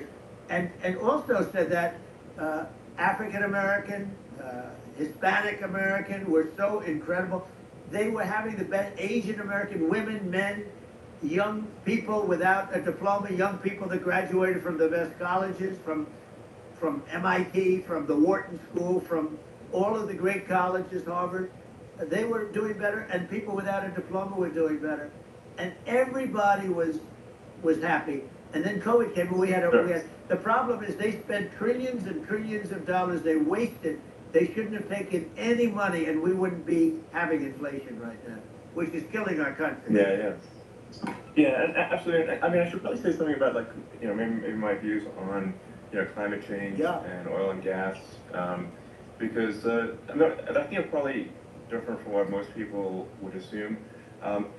Because my views are actually pretty, I think, moderate in this regard, which is that I don't think we should vilify the oil and gas industry and the people that have worked very hard in those industries to provide the necessary energy to support the economy. And if we were to stop using oil and gas right now, we would all be starving, and the economy would collapse. So it's, you know, I don't think it's right to sort of vilify the oil and gas industry, you know, the world has a certain demand for oil and gas, and it's probably better if the United States provides that than some other countries. and it would help with prosperity in the U.S. And at the same time, obviously, my view is like we do over time want to move to a sustainable energy economy because eventually you do run out of. I mean, you run out of oil and gas. It's not there. It's not infinite. And there is some risk. I think it's not the risk is not as high as you know a lot of people say it is with respect to global warming. But I think if you just keep increasing the parts per million in the atmosphere long enough, eventually it actually simply gets uncomfortable to breathe. People don't realize this. If you go past 1,000 parts per million of CO2, you start getting headaches and nausea. And so we're now in the sort of 400 range. We're adding, I think, about roughly 2 parts per million per year. So I mean, it still gives us. So what it means is like we still have quite a bit of time, but so there's not like we don't need to rush and we don't need to like stop farmers from farming or prevent people from having steaks or basic stuff like that. Like you leave the farmers alone. How crazy is that? Where I mean, you have farmers that are not allowed to farm anymore and have to get rid of their cattle, and the whole world is a little crazy. But it's largely taken its lead from us. I do say though, I've heard in terms of the fossil fuel, because even to create your electric car and create the electricity needed for the electric car, fossil fuel is what really creates that at the generating plants. And, so you sort of can't get away from it at this moment. I mean, someday you might be able to, but I do hear we have anywhere from 100 to 500 years left. Much of it hasn't even been found yet. Yeah. But there are tremendous, like ANWR. I got ANWR in Alaska approved. Ronald Reagan couldn't do it. Nobody could do it. Everybody tried. Nobody could do it. I got it approved. The first thing that Biden did was unimprove it, to get rid of it. He ended it. His secretary went in and she ended it. And what a disgrace. That's ANWR. That's bigger, or they think it could be bigger than Saudi Arabia in Alaska. Could be bigger than Saudi Arabia. But they went in and they terminated it, and I'll get it going very quickly because not only is it big for Alaska, I mean, you talk about economic development, that for the United States, I mean, that is, they say bigger than Saudi Arabia or the same size, and pure, really good stuff. And, they end it. So I think we have, perhaps hundreds of years left. Nobody really knows. But during that time, something will come around that will be very good. Yeah. So, Well, I mean, my estimate would be, a little more aggressive than that, but it's not the sort of like we're all going to die in 5 years stuff. That's obviously BS. But I mean, my view is like if you just look at sort of the parts per million that increments every year, you get sort of 2 or 3 parts per million every year of CO2. I mean, I think some of that it's problematic if it accelerates. If you start going from 2 or 3 to say 5. And then there may be some situations where you get just a step change increase in the CO2. And I think we don't want to get too close to 1,000 ppm because like that's actually makes it uncomfortable to breathe. Like just existing in 1,000 ppm CO2 is uncomfortable. That's like that's considered like an industrial hazard. Right. Just so it's. That's actually start getting headaches and stuff. So it's even without global warming, it's not comfortable to live. So you don't want to get too close to that. But I mean, I think we've got. I think we want to just move over like, and if I don't know, 50 to 100 years from now, we're I don't know, mostly sustainable. I think that'll probably be okay. So it's not like the house is on fire immediately, but I think it is something we need to move towards. And on balance, it's probably better to move there faster than slower. But like I said, without vilifying the oil and gas industry, and without causing hardship in the short term, I think this can be done without people can still have a stake and they can still drive gasoline cars, and it's okay. It's like it's not. I don't think we should vilify people for it, but I think we should just generally lean in the direction of sustainability. And I actually think solar is going to be a majority of Earth's energy generation in the future, and it's certainly trending that way. And so you get the solar power, combine that with batteries, so because obviously the sun doesn't shine at night, and then you use that to charge the electric cars, and you have a long-term sustainable solution. And that's what Tesla's trying to move things towards, and I think we've made a lot of progress in that regard. But when you look at our cars, we don't believe that environmentalism, that caring about the environment should mean that you have to suffer. So we make sure that our cars are beautiful, that they drive well, that they're fast, they're sexy. I mean, they're cool. In fact, literally, I mean, this sexy joke, Model S, Model 3, Model X, and Y spells out sexy. It's probably the most expensive joke out there. But I don't know, I like cheesy humor, So, but I'm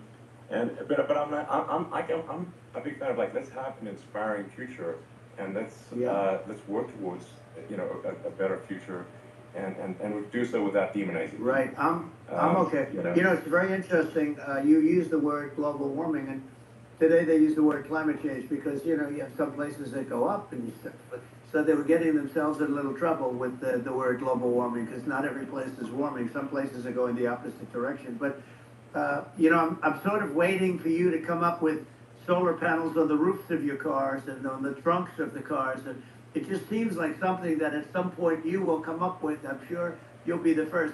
But it would seem that a solar panel on the roofs, on flat surfaces, on certain surfaces might be good. Yeah. At least in certain areas of the country where you have the world. Sure. Where you have the sun. But I would think, and I have no idea because that's not my world, but I would think that this would be something that would be interesting. But the one thing that I don't understand is that people talk about global warming or they talk about climate change, but they never talk about nuclear warming. And for me, Sure. that's an immediate problem because you have, as I said, 5 countries where you have major nuclear and probably some others are getting there, and that's very dangerous. That's where you need a strong American president because you don't want to have this proliferation. But you have 5 countries and getting more. China is much less than us right now, but they're going to catch us sooner than people think. They're way lower. Russia and us are number 1, and we're sort of tied. And China is far behind, but they're developing at a level that you're not surprised to hear very fast. They'll end up catching up, maybe even surpassing. But to me, the biggest problem is not climate change. It's not, and everything's a problem, but it's degrees. To me, the big problem is the nuclear power. The power of nuclear is so great. And when I talk about I'll prevent World War III, I will. But the truth is that you have to, because this is no longer army tanks going back and forth and shooting at each other. This is a level of destruction and power that nobody's ever seen before.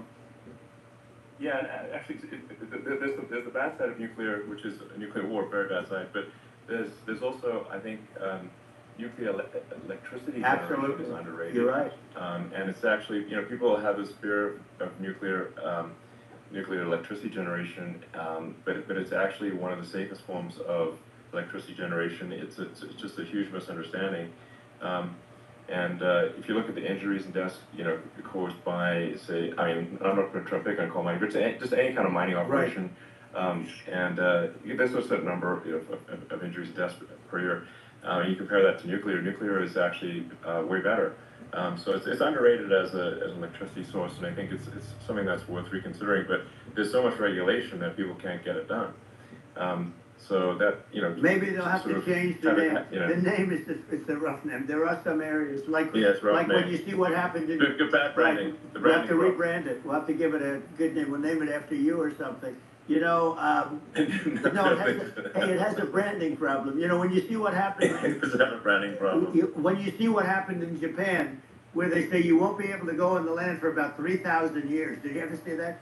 And in Russia, where they had the problem, where they, there's a lot of bad things happen, and they have a problem. And they say that in 2,000 years, people will start to occupy the land again. You realize it's pretty bad. No, that's not true. But you're right about it. It's actually not that bad. So like after Fukushima happened in Japan, like people were asking me in California, are we worried about like a nuclear cloud coming from Japan? I'm like, no, that's crazy. It's actually, it's not even dangerous in Fukushima. I actually flew there and ate locally grown vegetables on TV to prove it. And I donated a solar water treatment, a solar powered system for a water treatment plant. And Yeah, but you haven't because been the danger feeling is so just- well lately, and I'm worried about it. No, but I mean, I'm only it's kidding. fine, It's like, Hiroshima and Nagasaki were bombed, but now they're like full cities again. So Right, it's well, that's really great. not That's something that, That's um, great. so it's not as scary as people think, basically. Yeah. But let's see. I mean, are there some other topics we should touch on? Like lawfare. I think Well, we need to be concerned about. What they've done to this country. Obviously. Yeah. Yeah. Well, we just won the big I mean, case in Florida. This was the Biden administration did something that's never been done in this country, and that's go after their political opponent, me, with this nonsense and just nonsense. In the big case in Florida, we won, but they always pick a judge and a jury, and they use local DAs. They use the local attorney generals, like Fani, Fani, spelled Fani, Fani.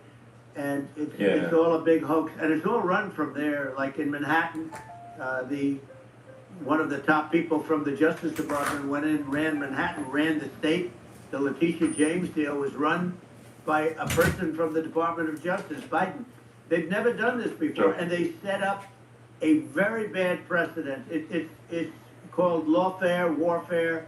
It's a terrible thing, and never happened in our country. It does happen in banana republics and third world countries, but it's never happened. And the incredible thing is it actually drove my numbers up because people see, fortunately I have a platform like you, or, in all fairness, like a conversation like this, where I can talk about it and people understand. I mean, you fight for election integrity and you end up getting indicted because you're fighting for election integrity. And when the day comes that you can't fight for election integrity, you don't have a country anymore.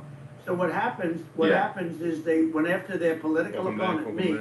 Now, Biden's, Even car repair close costs to are becoming more vegetable stage, expensive in in my number of opinion. states. Okay, I looked at him today on the beach, and I said, why would anybody allow him?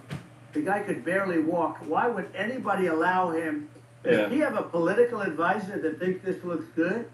He thinks this looks good because it looks so bad, and it's ridiculous. I mean, and he's been doing that for a long time. He can't lift the chair. The chair weighs about 3 ounces. It's meant for children and old people to lift, and he can't lift it.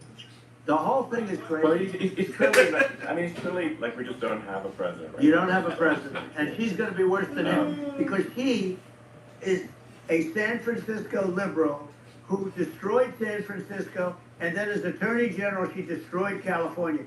You talk about location, and we're talking about the sun and the water and all. There's nothing better than California. She has destroyed that. She was the original DA. She was the original in San Francisco. She was the original Attorney General of California.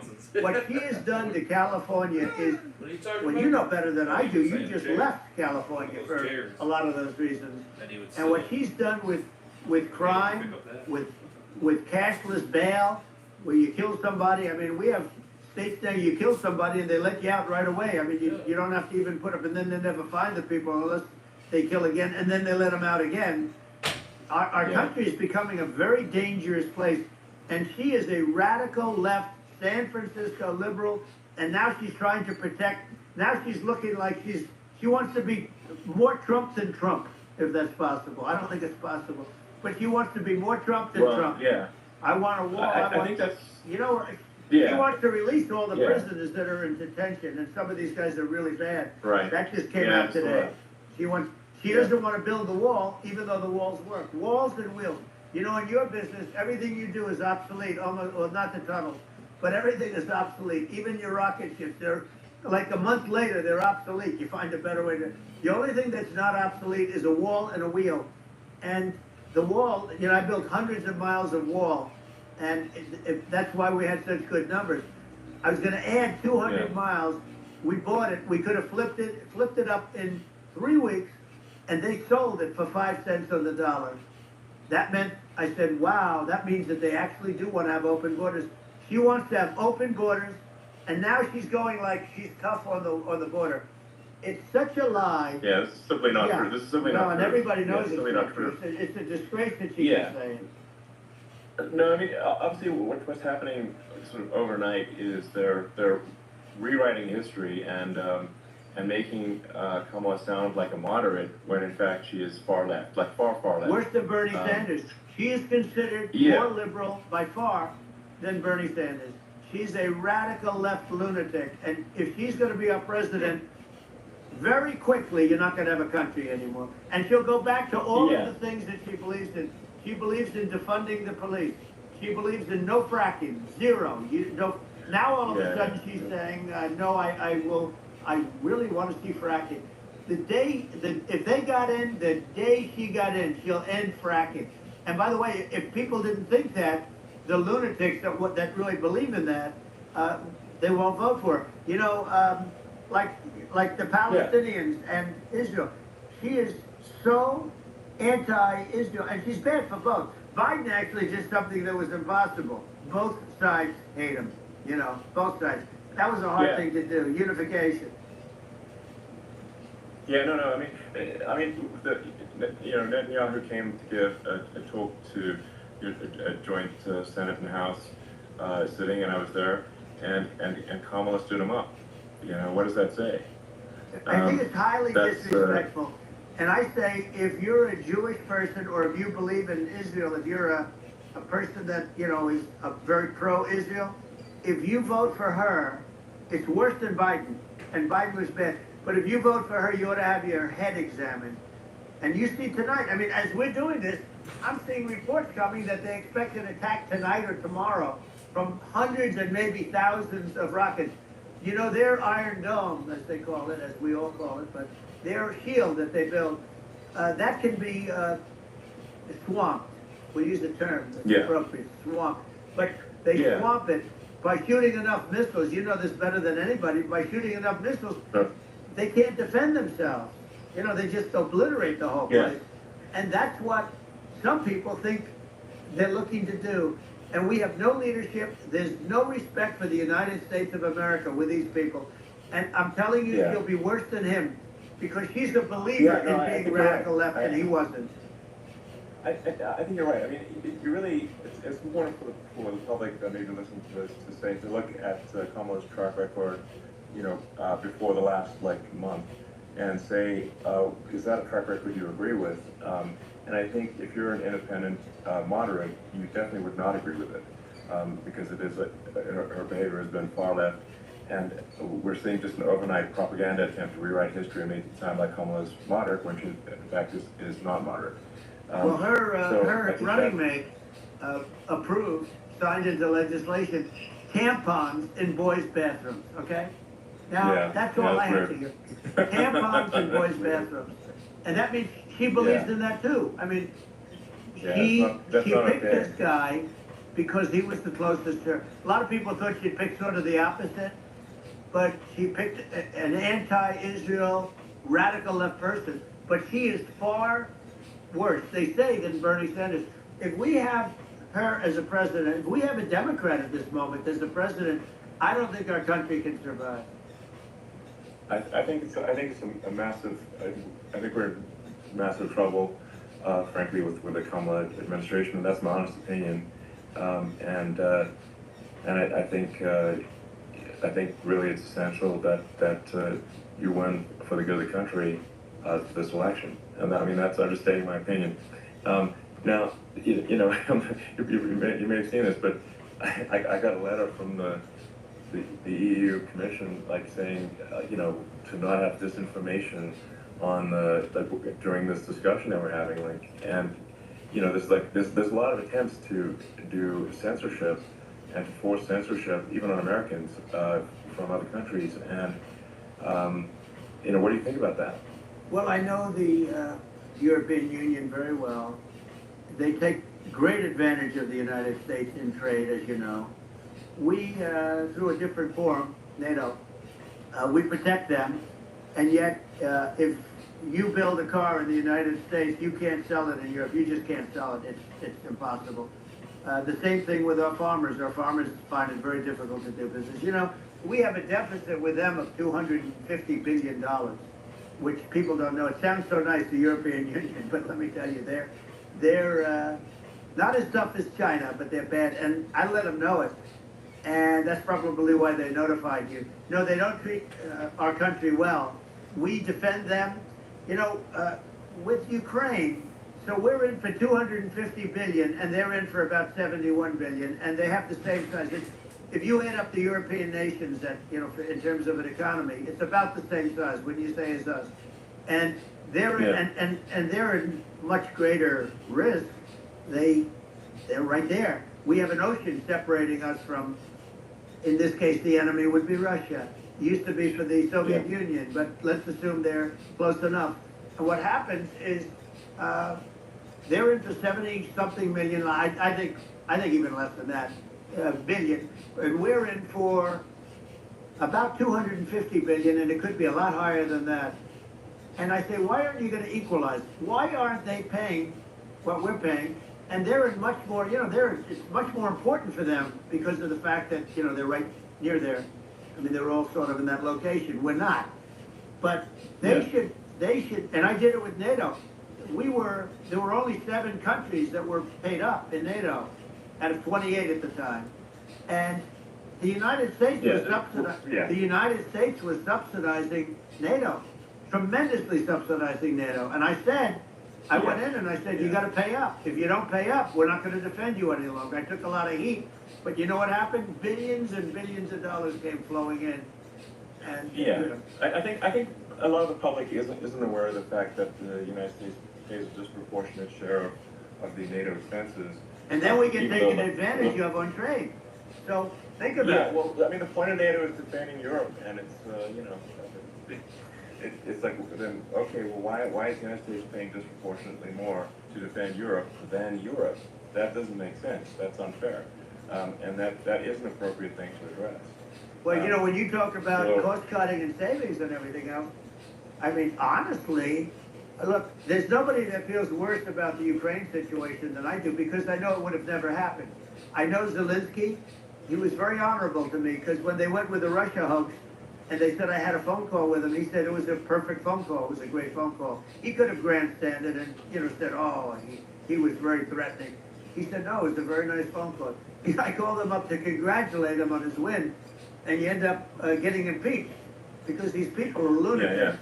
You know, I was talking about the difference from the people within and the enemies on the outside. In many cases, the people from within are more dangerous for our country than the Russians and the Chinas. If you have a smart president, you're not going to have a problem with them. You're going to do things. Yeah.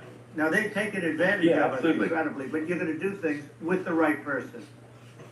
Yeah. Well, I think it's obvious that you're a believer and an advocate of free speech because during your first term as president, you were attacked relentlessly every day, often very unfairly with false attacks, and you didn't try to shut down the media. You didn't try to inhibit their freedom of speech, and I think that says a lot.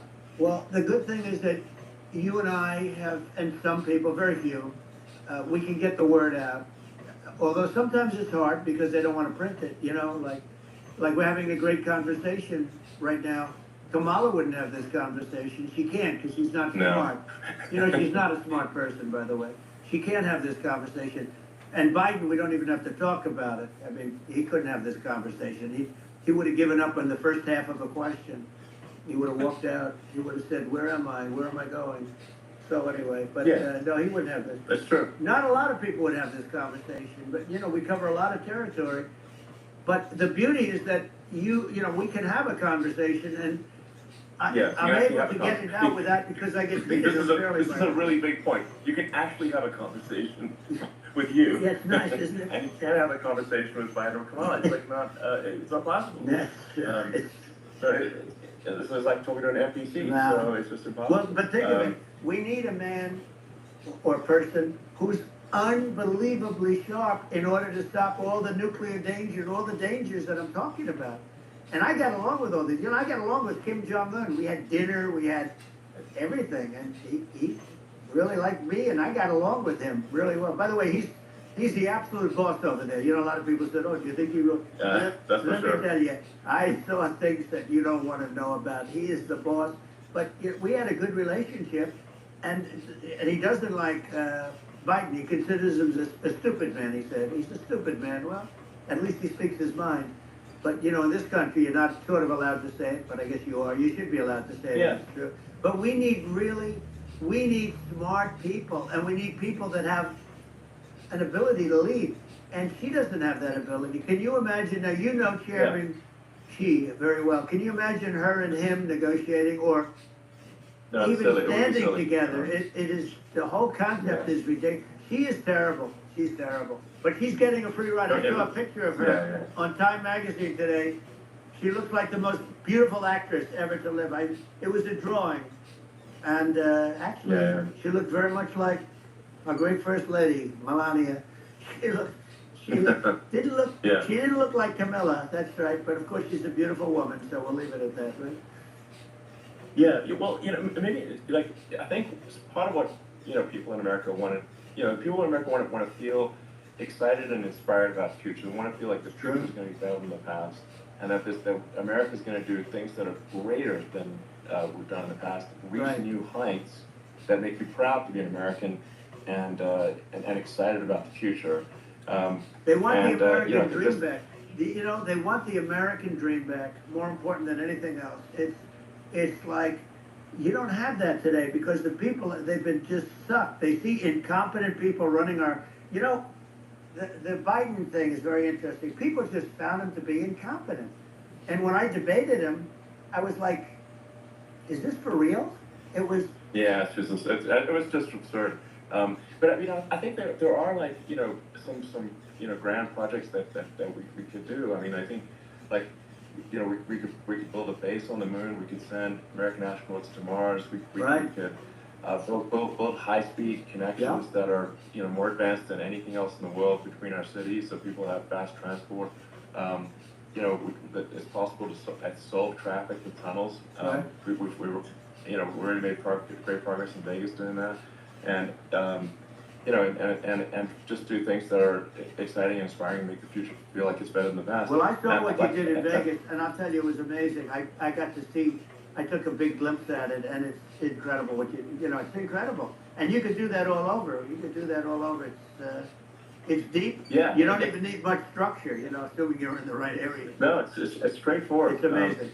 So, and like, I think we could do some things that, like China's got incredible high-speed rail between its cities, but I think it's actually possible with tunnels, if with deregulation, with an ability to actually, where it's like legal to actually do the tunnels, they could have high-speed tunnels that are actually better than anything else in the world for high-speed transport between cities, and that would be something that, you know, Americans can say, wow, okay, we've got something that's cooler than anyone else in the world. That's the kind of thing that makes you proud to be an American. And much safer than surface trains, where there is a danger there, you know, with people, with crazy people. It's much safer, much better. And you know, it's sad because I've seen some of the greatest trains. I find it fascinating. And I've seen the systems and how they work, and the bullet trains, they call them, I guess. And they go unbelievably fast, unbelievably comfortable, with no problems. And we don't have anything like that in this country, not even close. And it doesn't make sense that we don't. Doesn't make sense. Yeah, I think also, like, there's, you know, I'm kind of hopping on the excess regulation, but I think something that I think people can generally understand is that what happens with rules and regulations is that there's more and more of them every year, and unless there's a process to clean them up, eventually everything becomes illegal, and that actually it slows down the development of new technologies. I mean, if you take the sort of, like, I think there's room for some reform at the FDA for improving the speed with which we you know, approve drugs that could help save lives and improve people's lives. And I worked very hard on that. You know, we got that down to the lowest number ever, and we got therapeutics approved in the FDA that people can't even believe the speed. But I took them on. I don't think they like me too much, but I got things approved in the FDA at numbers that they wouldn't believe, and you know, it's a very bureaucratic group. Actually, it's a fine group of people in many cases. I got to know a lot of them, but I was pushing them really hard for Regeneron, for so many different things that were really pretty amazing. But the FDA takes too long. It's 12 years to get a product approved. I got it down to 4, and I got some things done very quickly, but it's really something that is gonna have to be worked on because it takes too long. Just takes too long. Yeah, it just takes too long, and it's, you end up in the same with the approval, but it just, you know, it takes years instead of something that could potentially take months, that improves people's lives. I think, you know, I just wanted to harp on this point that, like, there has to be an active process for reducing rules and regulations, because otherwise they just keep building up every year, and you get like hardening of the arteries, and eventually everything's illegal or takes forever, and then we just ossify as a society. We can't make any progress, and it's a really big deal. Well, you know, Elon, just getting back to the FDA for 1 second, I got something done called Right to Try. This is where you can go in, and if you're terminally ill, you can use a space age, you know, medicine or whatever it may be. We have the best doctors, the best labs in the world. We really do. But people would go to other countries because you couldn't use the product, even if they thought it worked, because it's going through the FDA. I got it approved where you can, you basically, look, nobody wanted it. The doctors didn't want it because of the liability. The country didn't want it, our country, because they didn't want to get sued. These are people terminally ill. The insurance companies didn't want it, and the pharmaceutical companies, nobody wanted it. I got everybody into a room, and we came up with an agreement that you won't get sued. And also, they didn't want it on their record. If somebody's terminally ill and they die after taking a drug, they didn't want that on their record. So we set a separate list if somebody was, so it wouldn't count as a negative, okay? And as you know, we got it done. We have saved Right to Try. They've been trying to get this done for 58 years, and it sounds simple, but it wasn't, because, you know, I mean, you know, the insurance companies, nobody wanted it, but we got it done. Somebody signs, you signed a document that you're not going to sue the insurance companies, the country, you're not going to sue anybody, and we got it done, and we're saving tens of thousands of lives. Right to Try. Hopefully you never need it, but if you do, you don't have to travel to Asia. You know, people, if they had money, they go to Asia, they go to Europe. If they don't have money, they go home and die. That's what happened. They go home and die. Yeah. Well, I mean, and actually, to give you some props here, it's like if a drug is approved in Europe, which has a crazy amount of regulations, it should obviously be approved in the U.S. Yeah. I mean, they got more regulations than we do. So why would a drug be approved in Europe and not in the U.S.? That's crazy. Well, we did it. We did something that really, they've been trying to do it for 50 years, and they just couldn't get it done, and I got it done. And it's really something. But you're right. Some people go to Europe because a drug isn't approved here, but it's approved in Europe, and it's a drug that, generally speaking, would work. It's pretty crazy. Absolutely. You're right. And I think so, as long as people are properly informed of the pros and cons, and like these are the risks, this is the risk, and like you make your own decision. That makes sense. Well, I think just, you know, in sort of closing up, and by the way, I'm looking at the numbers. You got a lot of people listening. I hope you don't get nervous, because you got a lot of people listening to you right now, like 60 million or something. What is that number? It's crazy. It's amazing how you can see that right away. How many? What is the number? Wow. What is it? Well, Wow. I think in terms of people that's bigger than you said. You said 25, and you're much more than double that number, 25 million. I think you're going to be 60 or 70, and I guess over a period of time. Hey, I congratulate you. Do I get paid for this or not?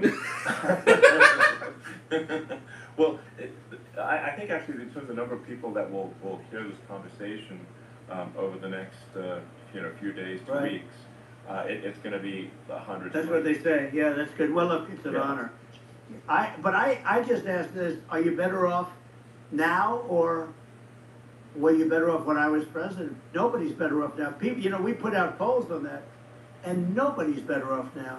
Inflation has killed it, and you know, they also feel very unsafe. You look at what's going on with a lot of different things. You look at the riots we had at the colleges over, I mean, it's ridiculous, but all of the riots, they just feel unsafe. And now they really feel unsafe because you have a new form of crime. It's called migrant crime. I call it Biden migrant crime. Maybe I'll call it Kamala migrant crime.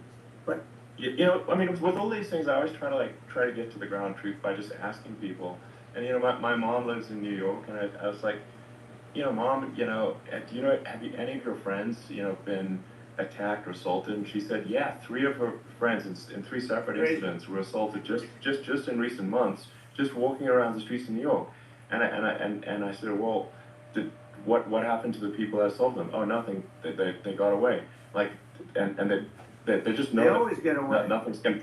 And they don't even bother reporting it because they know that they're not going to. You know, people are not going to get prosecuted. They just let, you know, violent criminals out in New York. The only one that gets bail. prosecuted is Donald Trump. They prosecute Trump. Yeah, I mean it's just obviously messed up. Oh, it's terrible. If violent criminals are being getting off scot-free, and meanwhile the you know, New York spending massive resources prosecuting you, and it's like what's this, you know, and I think the sort of sensible public looks at this and says, well, what the heck's going on here? This is obviously abuse of the legal system. You know, the legal system is supposed to be protecting the public from violent criminals, and it should be obviously allowing the public to make their own decision about who should be president, as opposed to, you know, some you know, legal case. Once they start this precedent, because this can go on with the next one, I mean, this is a very bad precedent what they're doing in terms of, you know, going after their political opponent. And that's all it is. It's going after their political opponent. And then you get a judge who's, you know, a strong Democrat, and I'm being nice when I say that, in many cases crooked as hell. But you get a judge and you go into an area where a Republican gets 3 or 4% of the vote, and, you know, you'll have a jury pool with people that hate Republicans or hate, it could also be the other way, because it could start the other way in areas where they hate Democrats. And you get into a Pandora's box. It's a very dangerous thing for this country, and a very dangerous thing even for the state. New York City is losing, New York City and state lose a lot of business over what they did to me, because these people say, we don't want that to happen to us. That's no justice system. You have an unfair system of justice, and it's costing New York State a tremendous amount of money. People are leaving and companies are leaving, and they won't come back.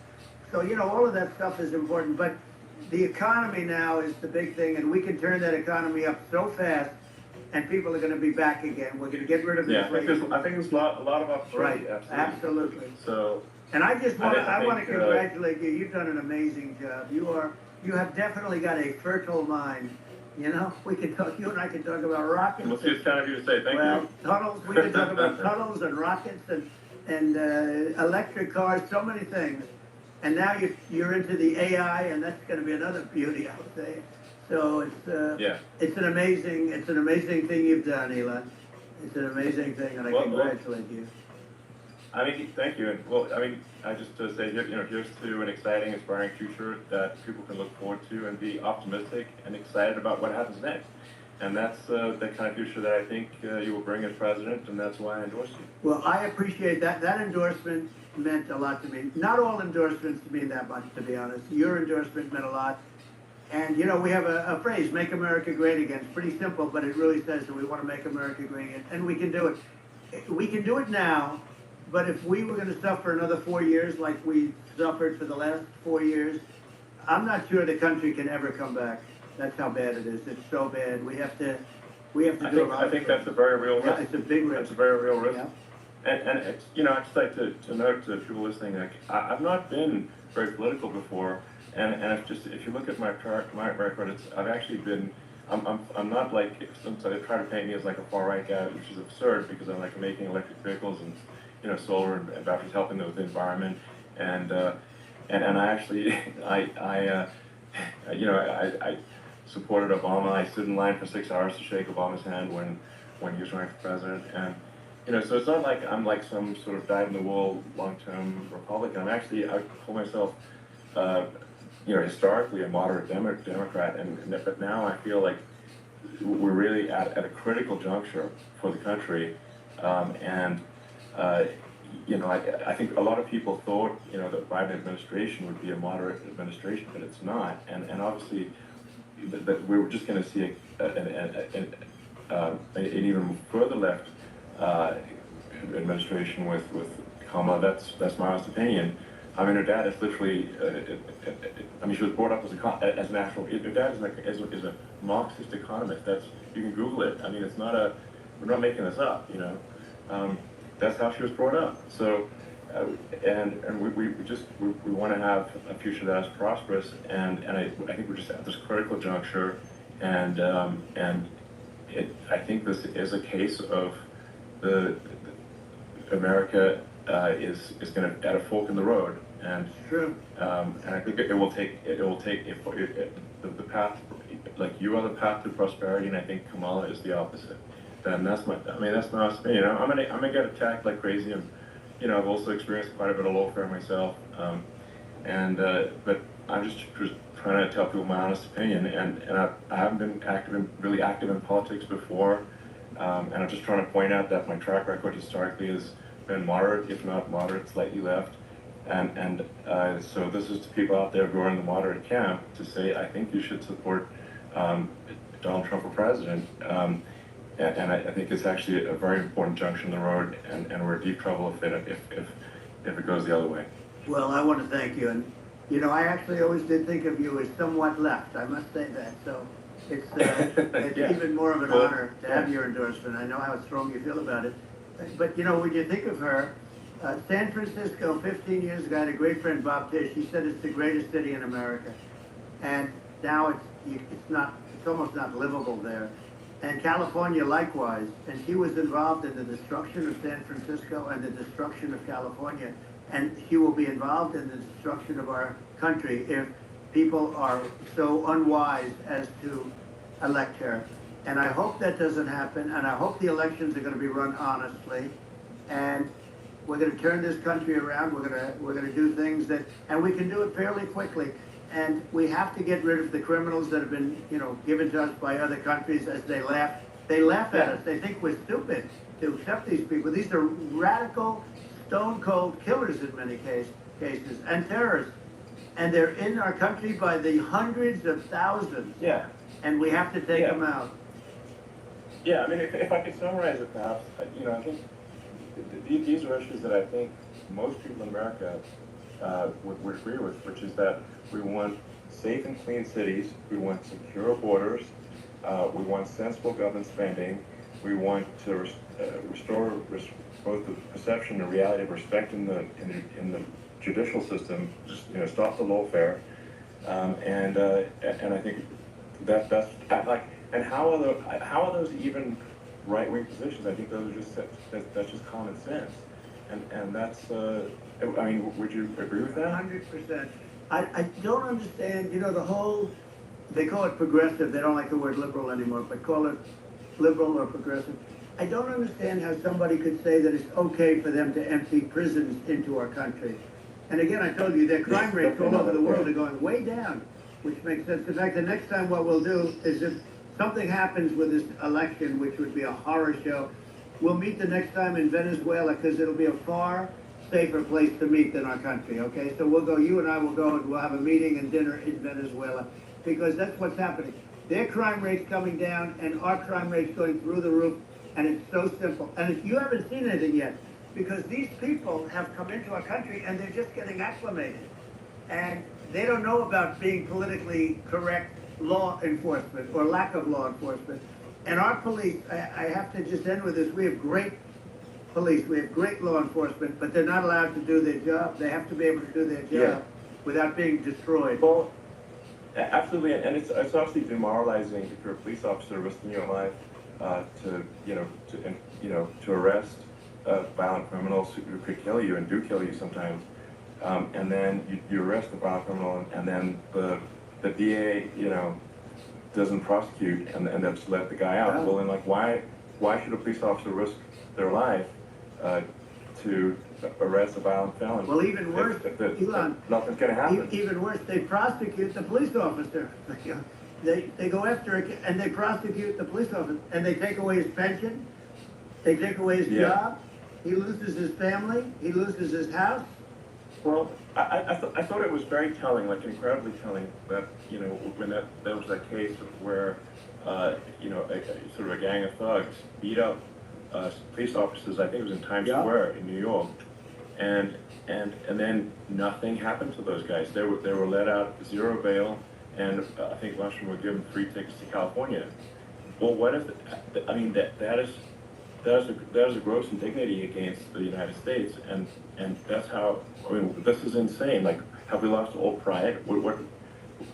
How can such a thing be allowed to occur? I've never seen anything, you know, we see where they get shot. It's a very dangerous profession, but something they're very proud of, and they want to be able to do their job. But I've seen them get shot. I've seen a lot of it. But I've never seen where these guys are standing in the middle of a big street, everybody watching them, and they're literally boxing, like punching, stand-up fighting, a police officer. There were two of them, and you had about six of these guys, and they're punching the hell out of them.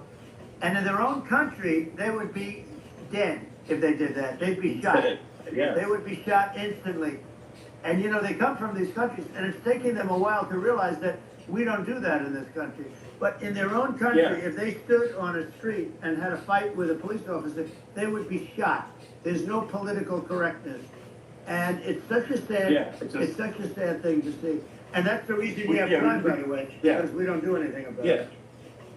Yeah, we just cannot have a situation where our police officers are beaten up on camera by, you know, a gang of illegal immigrants, and then nothing happens to the guys that beat up the cops. I mean, and they're let out. This is unacceptable. Well, we're going to change it, and we're going to get them out of the country. You know, when I first got involved, they said you couldn't get them back to these countries. You couldn't take them back. In the case of Guatemala, Honduras, El Salvador, some others, you couldn't get them back. And I said, really? Oh, you can't get them back? Because under Obama, he couldn't get them back. They'd fly them in, and they'd put planes on the runways in these countries so you couldn't land the plane. They'd bring them back. And the generals told me, sir, we can't bring them back. The countries won't accept MS-13 gang members. They won't accept them. And I said, really, how much do we pay these various countries in terms of economic aid, which is also somewhat ridiculous? And the answer was $750 million. They said, good. Tell them they're in default, they're delinquents, we're not paying them anymore because they won't accept it. And you know what happened? They all called me, every one of them. They said, we would be honored to take them back, sir. We would be honored. It was so easy. But it's one of those things. We got them back. We took in so many, you know, MS-13 is probably the worst gangs in the world. They're the most vicious, violent. We took them out of here by the thousands and got them out of here, and their countries took them back. And because I said, you're not getting any more economic aid, and once I said that, they were nice. They wouldn't take them back for Obama. They wouldn't take them back for anybody. And now we have a problem because we have this guy, and they don't take them back anymore with Biden because they don't respect him. It's just gotta be done. We just can't have whether they're citizens or not citizens. We can't have, because they weren't supposed to be citizens either, not just illegals. So you can't have violent, repeat violent offenders that are not that don't get incarcerated. That's right. Because they will obviously, by definition, continue to hurt people. And I think where part of this comes from is that there's and I do sort of consider myself liberal in some ways. I mean, it's just that you want to have empathy for people. Obviously, you want to have empathy for people. I totally agree with that. You want to have empathy, but you also have to have empathy.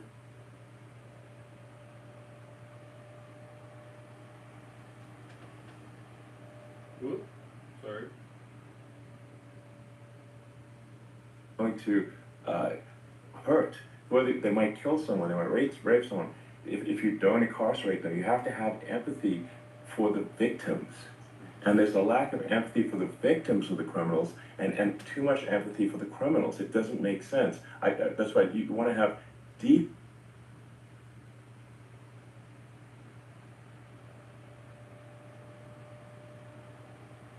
Sorry about that. I didn't think I was going to leave it. That they deserve. And we have to let them do their job. They can do a great job, but we have to let them do their job. And if we don't do that, it's going to all disappear. There's never been a society like this where, you're allowed to do anything you want and nothing happens. And I'm talking about violent crime. And it's going to get more violent because these are really, really violent people. And we're going to get them out of our country, and we're going to get them back to where, because they were sent here by the presidents and by the various people that run those countries. And I know every one of those guys. And they're smart people, and they're streetwise people. And they really think that the USA is stupid. They think we're run by stupid people, and they happen to be right. But when I was there, we had no problem. We got them out. We took out thousands of MS-13 gang members. We brought them back. And now, again, it's the same old story. We don't do it. And they actually gave them a big increase in aid. They raised it up to billions of dollars, and they get nothing for it. So, you know, I hope everybody's going to vote for Trump, and we're going to get this country straight. Yeah. And I didn't need this. I'm like, I didn't need this. I had a very nice life. I didn't need to go through court systems and go through all the other stuff and run at the same time. I have to run. I have to go through fake trials with, in some cases, corrupt judges, totally corrupt judges. I didn't need it. I had a nice life. I have great locations. I have beautiful oceans that I have places. But I felt it was important. And if I had to do it over again, you probably think I'm crazy for doing it, actually. But if I had to do it over again, I would have done it over again, because this is so much more important than me or my life. We're going to save this country. This country is going down. And these people are bad people that we're running against, and they're liars. They make statements. They do things that are so bad. They say they're going to make a strong border. They say they've been great on the border, and they've been the worst in history. They say they're going to stop crime. Like, the facts speak for themselves. It's so incredible. Speak for themselves. Like, it's got to the point where people are starting to bother reporting crime in a lot of cities because they know nothing is going to happen. You know, that's what I hear anecdotally from people all the time. So, you know, it's just, you know, my values, I'm just saying to people out there, like the things I think are important for the future is, like, we've got to have safe cities, we've got to have secure borders, we've got to have sensible spending, and we've got to have deregulation, and so we can have a prosperous future. And then we want to have some exciting, you know, sort of moonshot projects that people can get fired up about.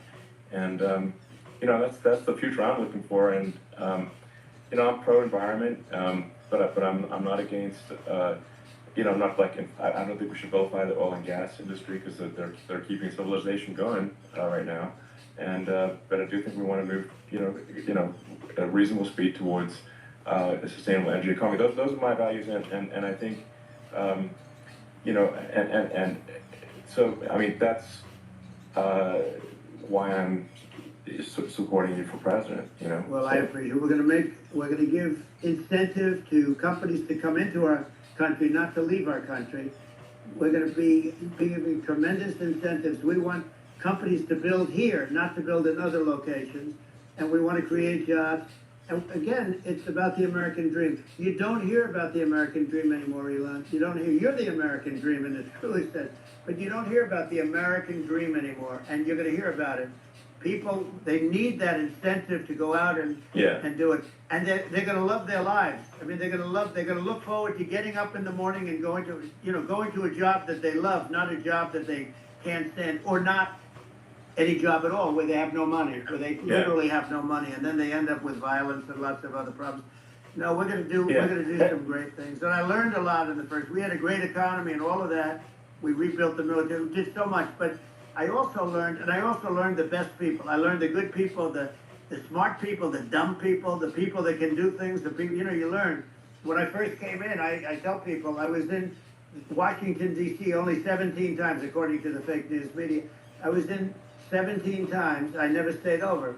And you don't know people. You rely on other people to give you names, and then you realize the people you relied on weren't so good. Now, we had great people, but we also had some where I wouldn't have, used them had I known. Now I know everybody. And I think we're going to really turn things around fast. We have no choice, otherwise we're not going to have a country. And I really appreciate this. To me, it's been a lot of fun being with you. You're an amazing guy. You've done an incredible job, and a great inspiration to people. A great inspiration. And I hope you keep going and just continue to do well. And we're going to have a big election coming up, and I think November 5th will be the most important day in the history of our country. I think that election will be the most important election, and I think it'll end up being maybe the most important day in the history of our country, because if Yeah. we don't win, I just feel so sorry for everybody.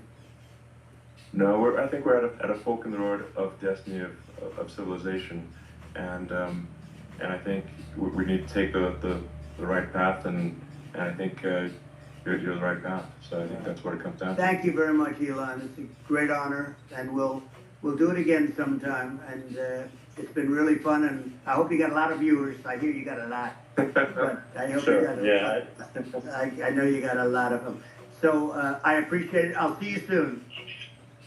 All right, sounds good. Thank you. Thank you, Elon. Thank you very much. Bye.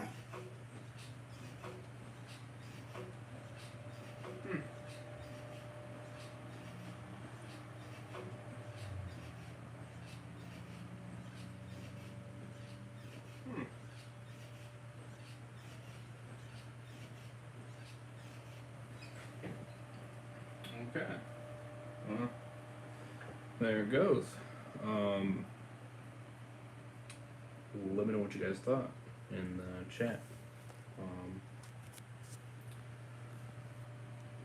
And all that. Give me a second. Hold up.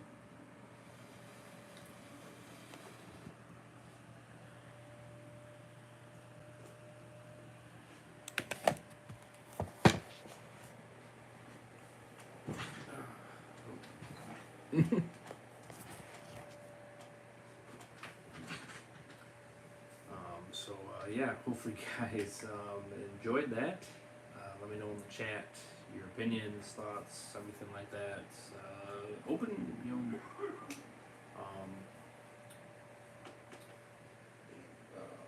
speak your mind. You know what I mean? Don't be shy.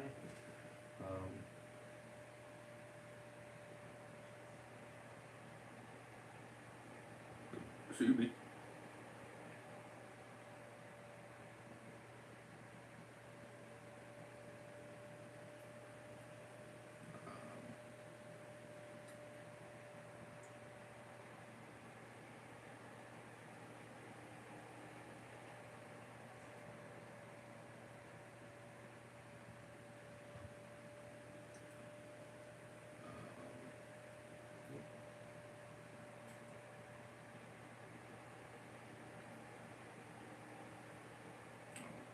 Oh, okay. So it just was because I was in a thing.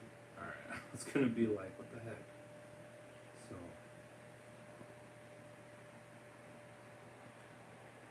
So people are curious. I did try to open up a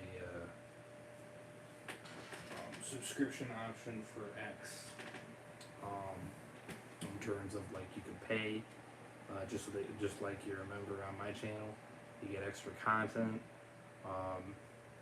It's the same thing for my X or Twitter, whatever you want to call it. Basically, you'll get content that I will not give to other people. You know what I mean? So more into the personal life, essentially, because we're going to be doing a lot of crazy things and a lot of locations and stuff like that. For the people that really do support, that's the people that are going to be getting that type of content. I did submit it. Of course, I'm waiting for it to be approved. Hopefully it will be. If you guys are curious, it will be $4. $4 a month, I believe. I'm going to be relatively pretty on point with sharing all that type of content. Maybe I might even do live streams for you guys, stuff like that. Yeah. So if you guys are kind of curious on that.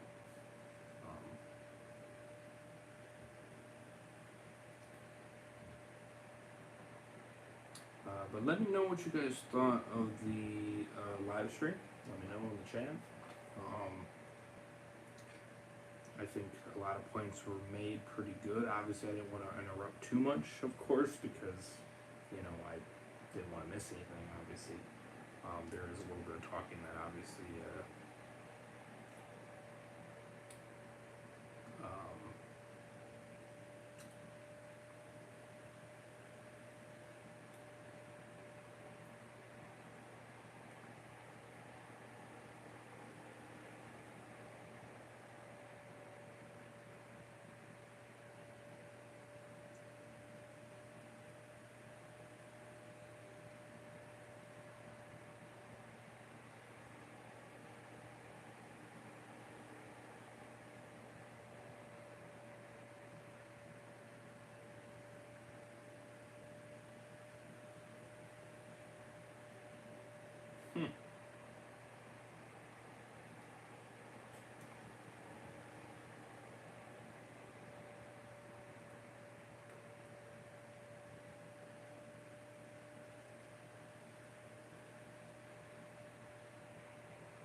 So yeah, let me know in the comment section right now.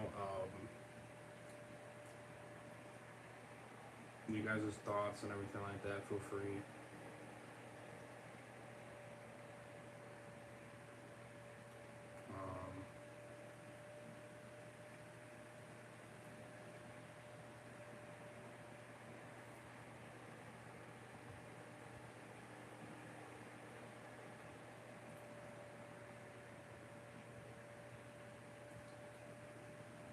Let me know.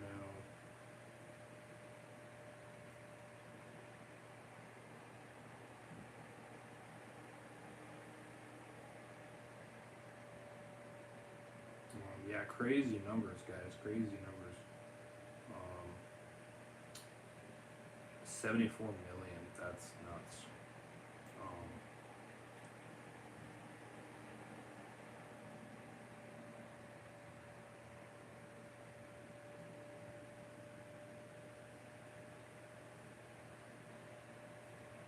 So that's the number that we got right there, guys.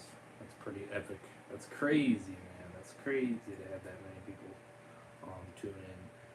But I'm happy to hear to share it with you for people that don't have X, you know, or don't, you know, like to tune in, etc. So I'm happy to share that with you. Hopefully it doesn't get taken down or anything like that. Hopefully that's not an issue there.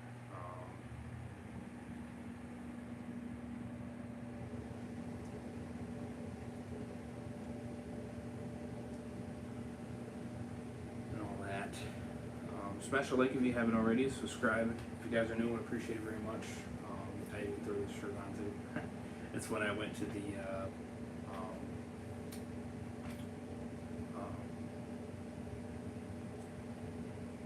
rally in Freeland, so that's why I was wearing the shirt.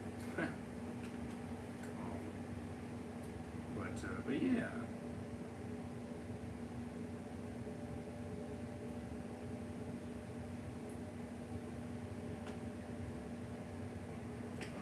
Other than that, I think that's gonna be it.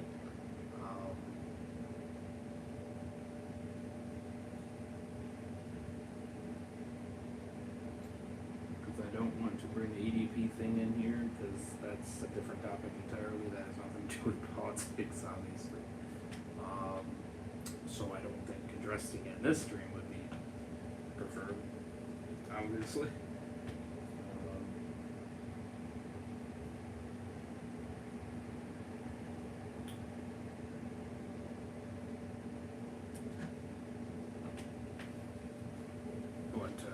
But yeah, like I said, let me know your concerns, thoughts, things like that. Feel free.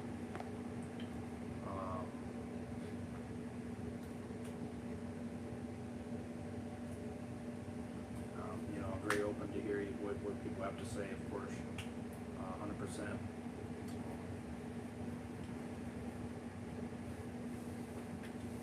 And hopefully things can kind of turn around for the better, right? So that's what we hope for. Hopefully you guys are kind of in the same boat.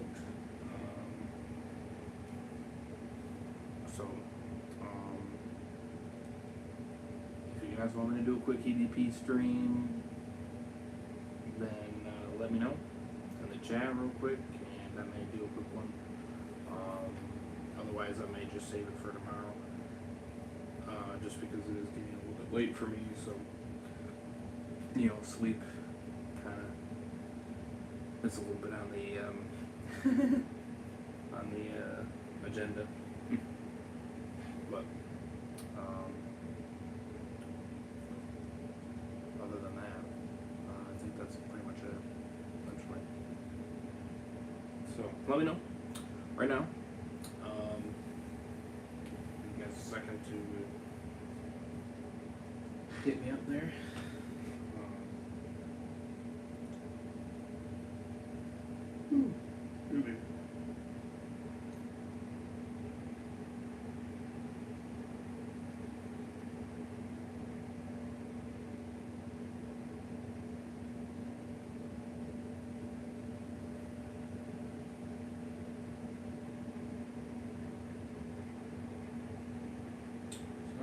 hitting.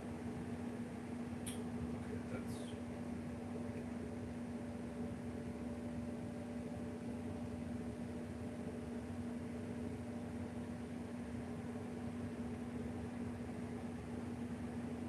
Oh.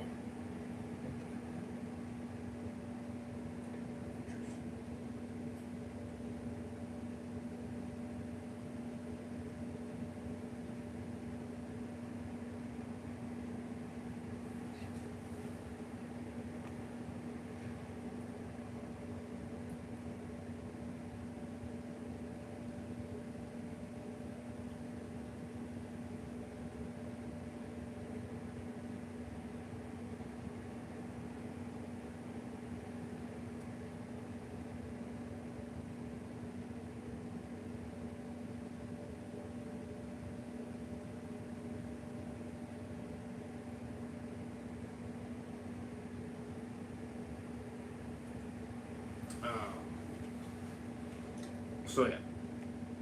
So let me know. And we're wrapping up. Appreciate the support, by the way, on these past streams. Means a lot.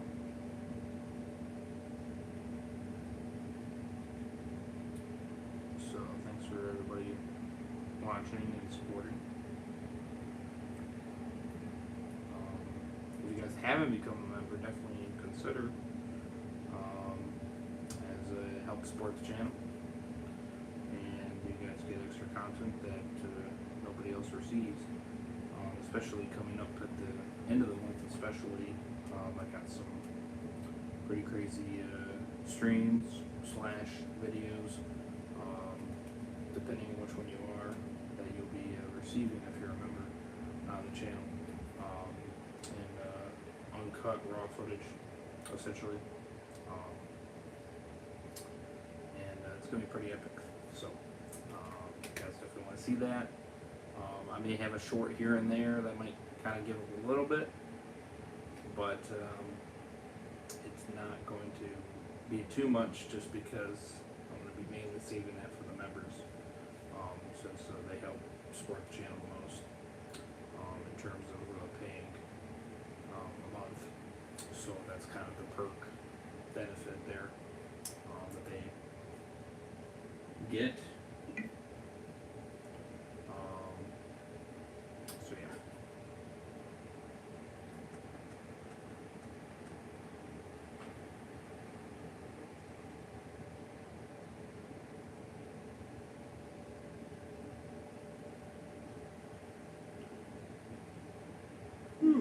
Excuse me.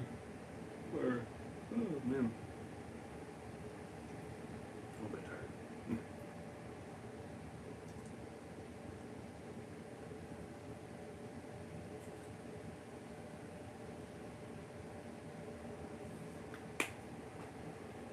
So, alright. Well, I'll probably just save the stream for tomorrow. Maybe during the afternoon or something. I'll keep you guys posted on that gifted money. Could be maybe the next coming days here. So, could be good to come. So hopefully that's the case. But yeah, I'll let you guys know, because the second I get that is the second that we could do some pretty crazy streams, especially this Fortnite grind one. That one could be insane.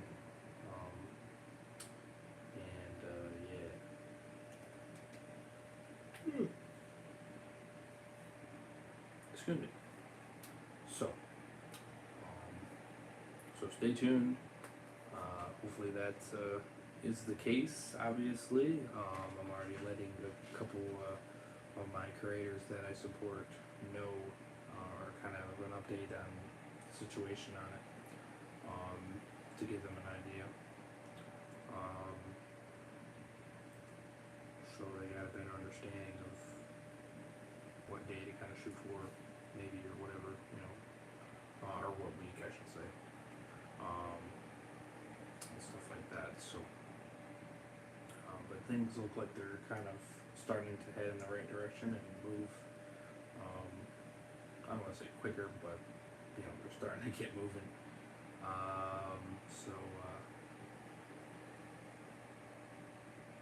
Oh, shoot.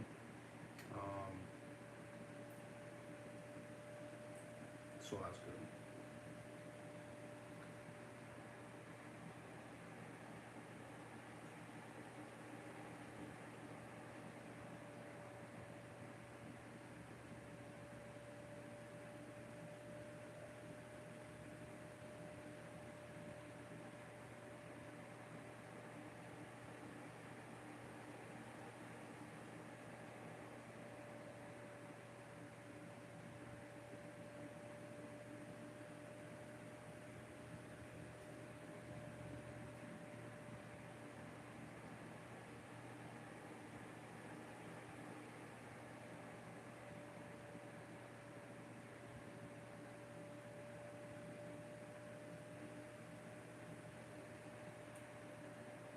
So yeah.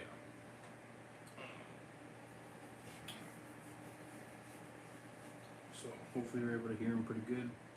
I believe you probably did.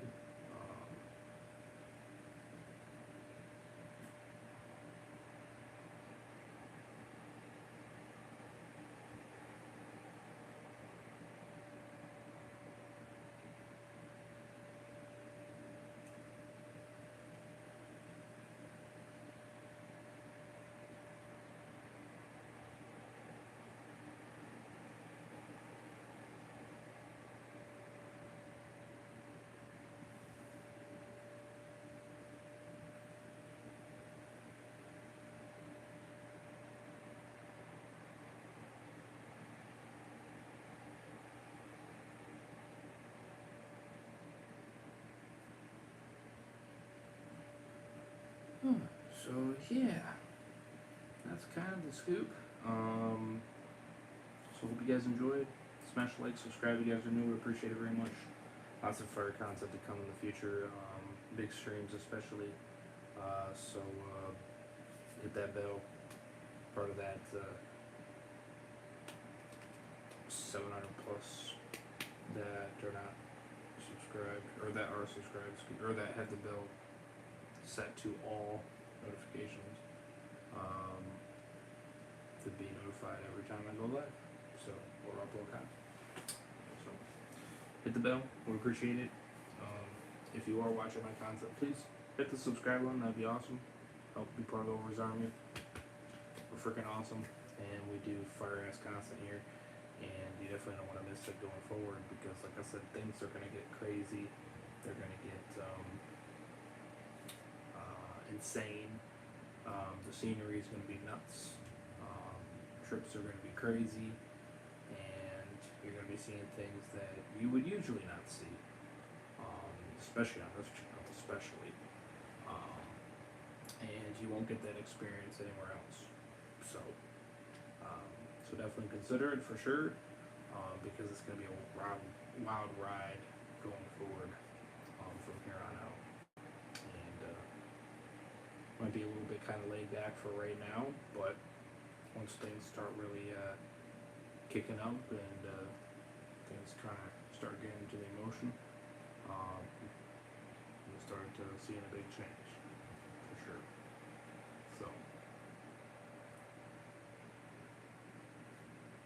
So, but it'll be a good change. A lot more crazy giveaways on the channel, more than you can even imagine. Even crazier than the numbers I stated. Those numbers are just the tip of the iceberg. Those are just what I was shooting to do. But with the gifted money plus, it's going to be 10 times. I think that could be a little exaggerating, but you know, it's going to be a lot more than what I stated going forward. A lot more console giveaways, a lot more crazy things like that. You know, and then obviously the amounts will be substantially bigger. But yeah, so smash a like, smash the subscribe button, hit the bell. Social medias, X, Instagram, Discord, True Social, all down there. Check them out. I would appreciate it very much. Super chat, members, links are in the description. Would appreciate it very much. And second channel over his reviews, Twitch channel over his gamer, and Mr. Heisenberg's channel down below. Check them all out. I would appreciate it very much. And hope you guys enjoyed. Hopefully it was entertaining. Like I said, let me know what you guys thought in the comment section below. That'd be awesome. And we'll have a great conversation down there. Like I said, feel free. Let me know your thoughts and opinions. Let's have an open discussion for sure. So, anyways, I'll see you guys in the next one. Over and sign out. Peace. Have a good one. Much love. Stay safe.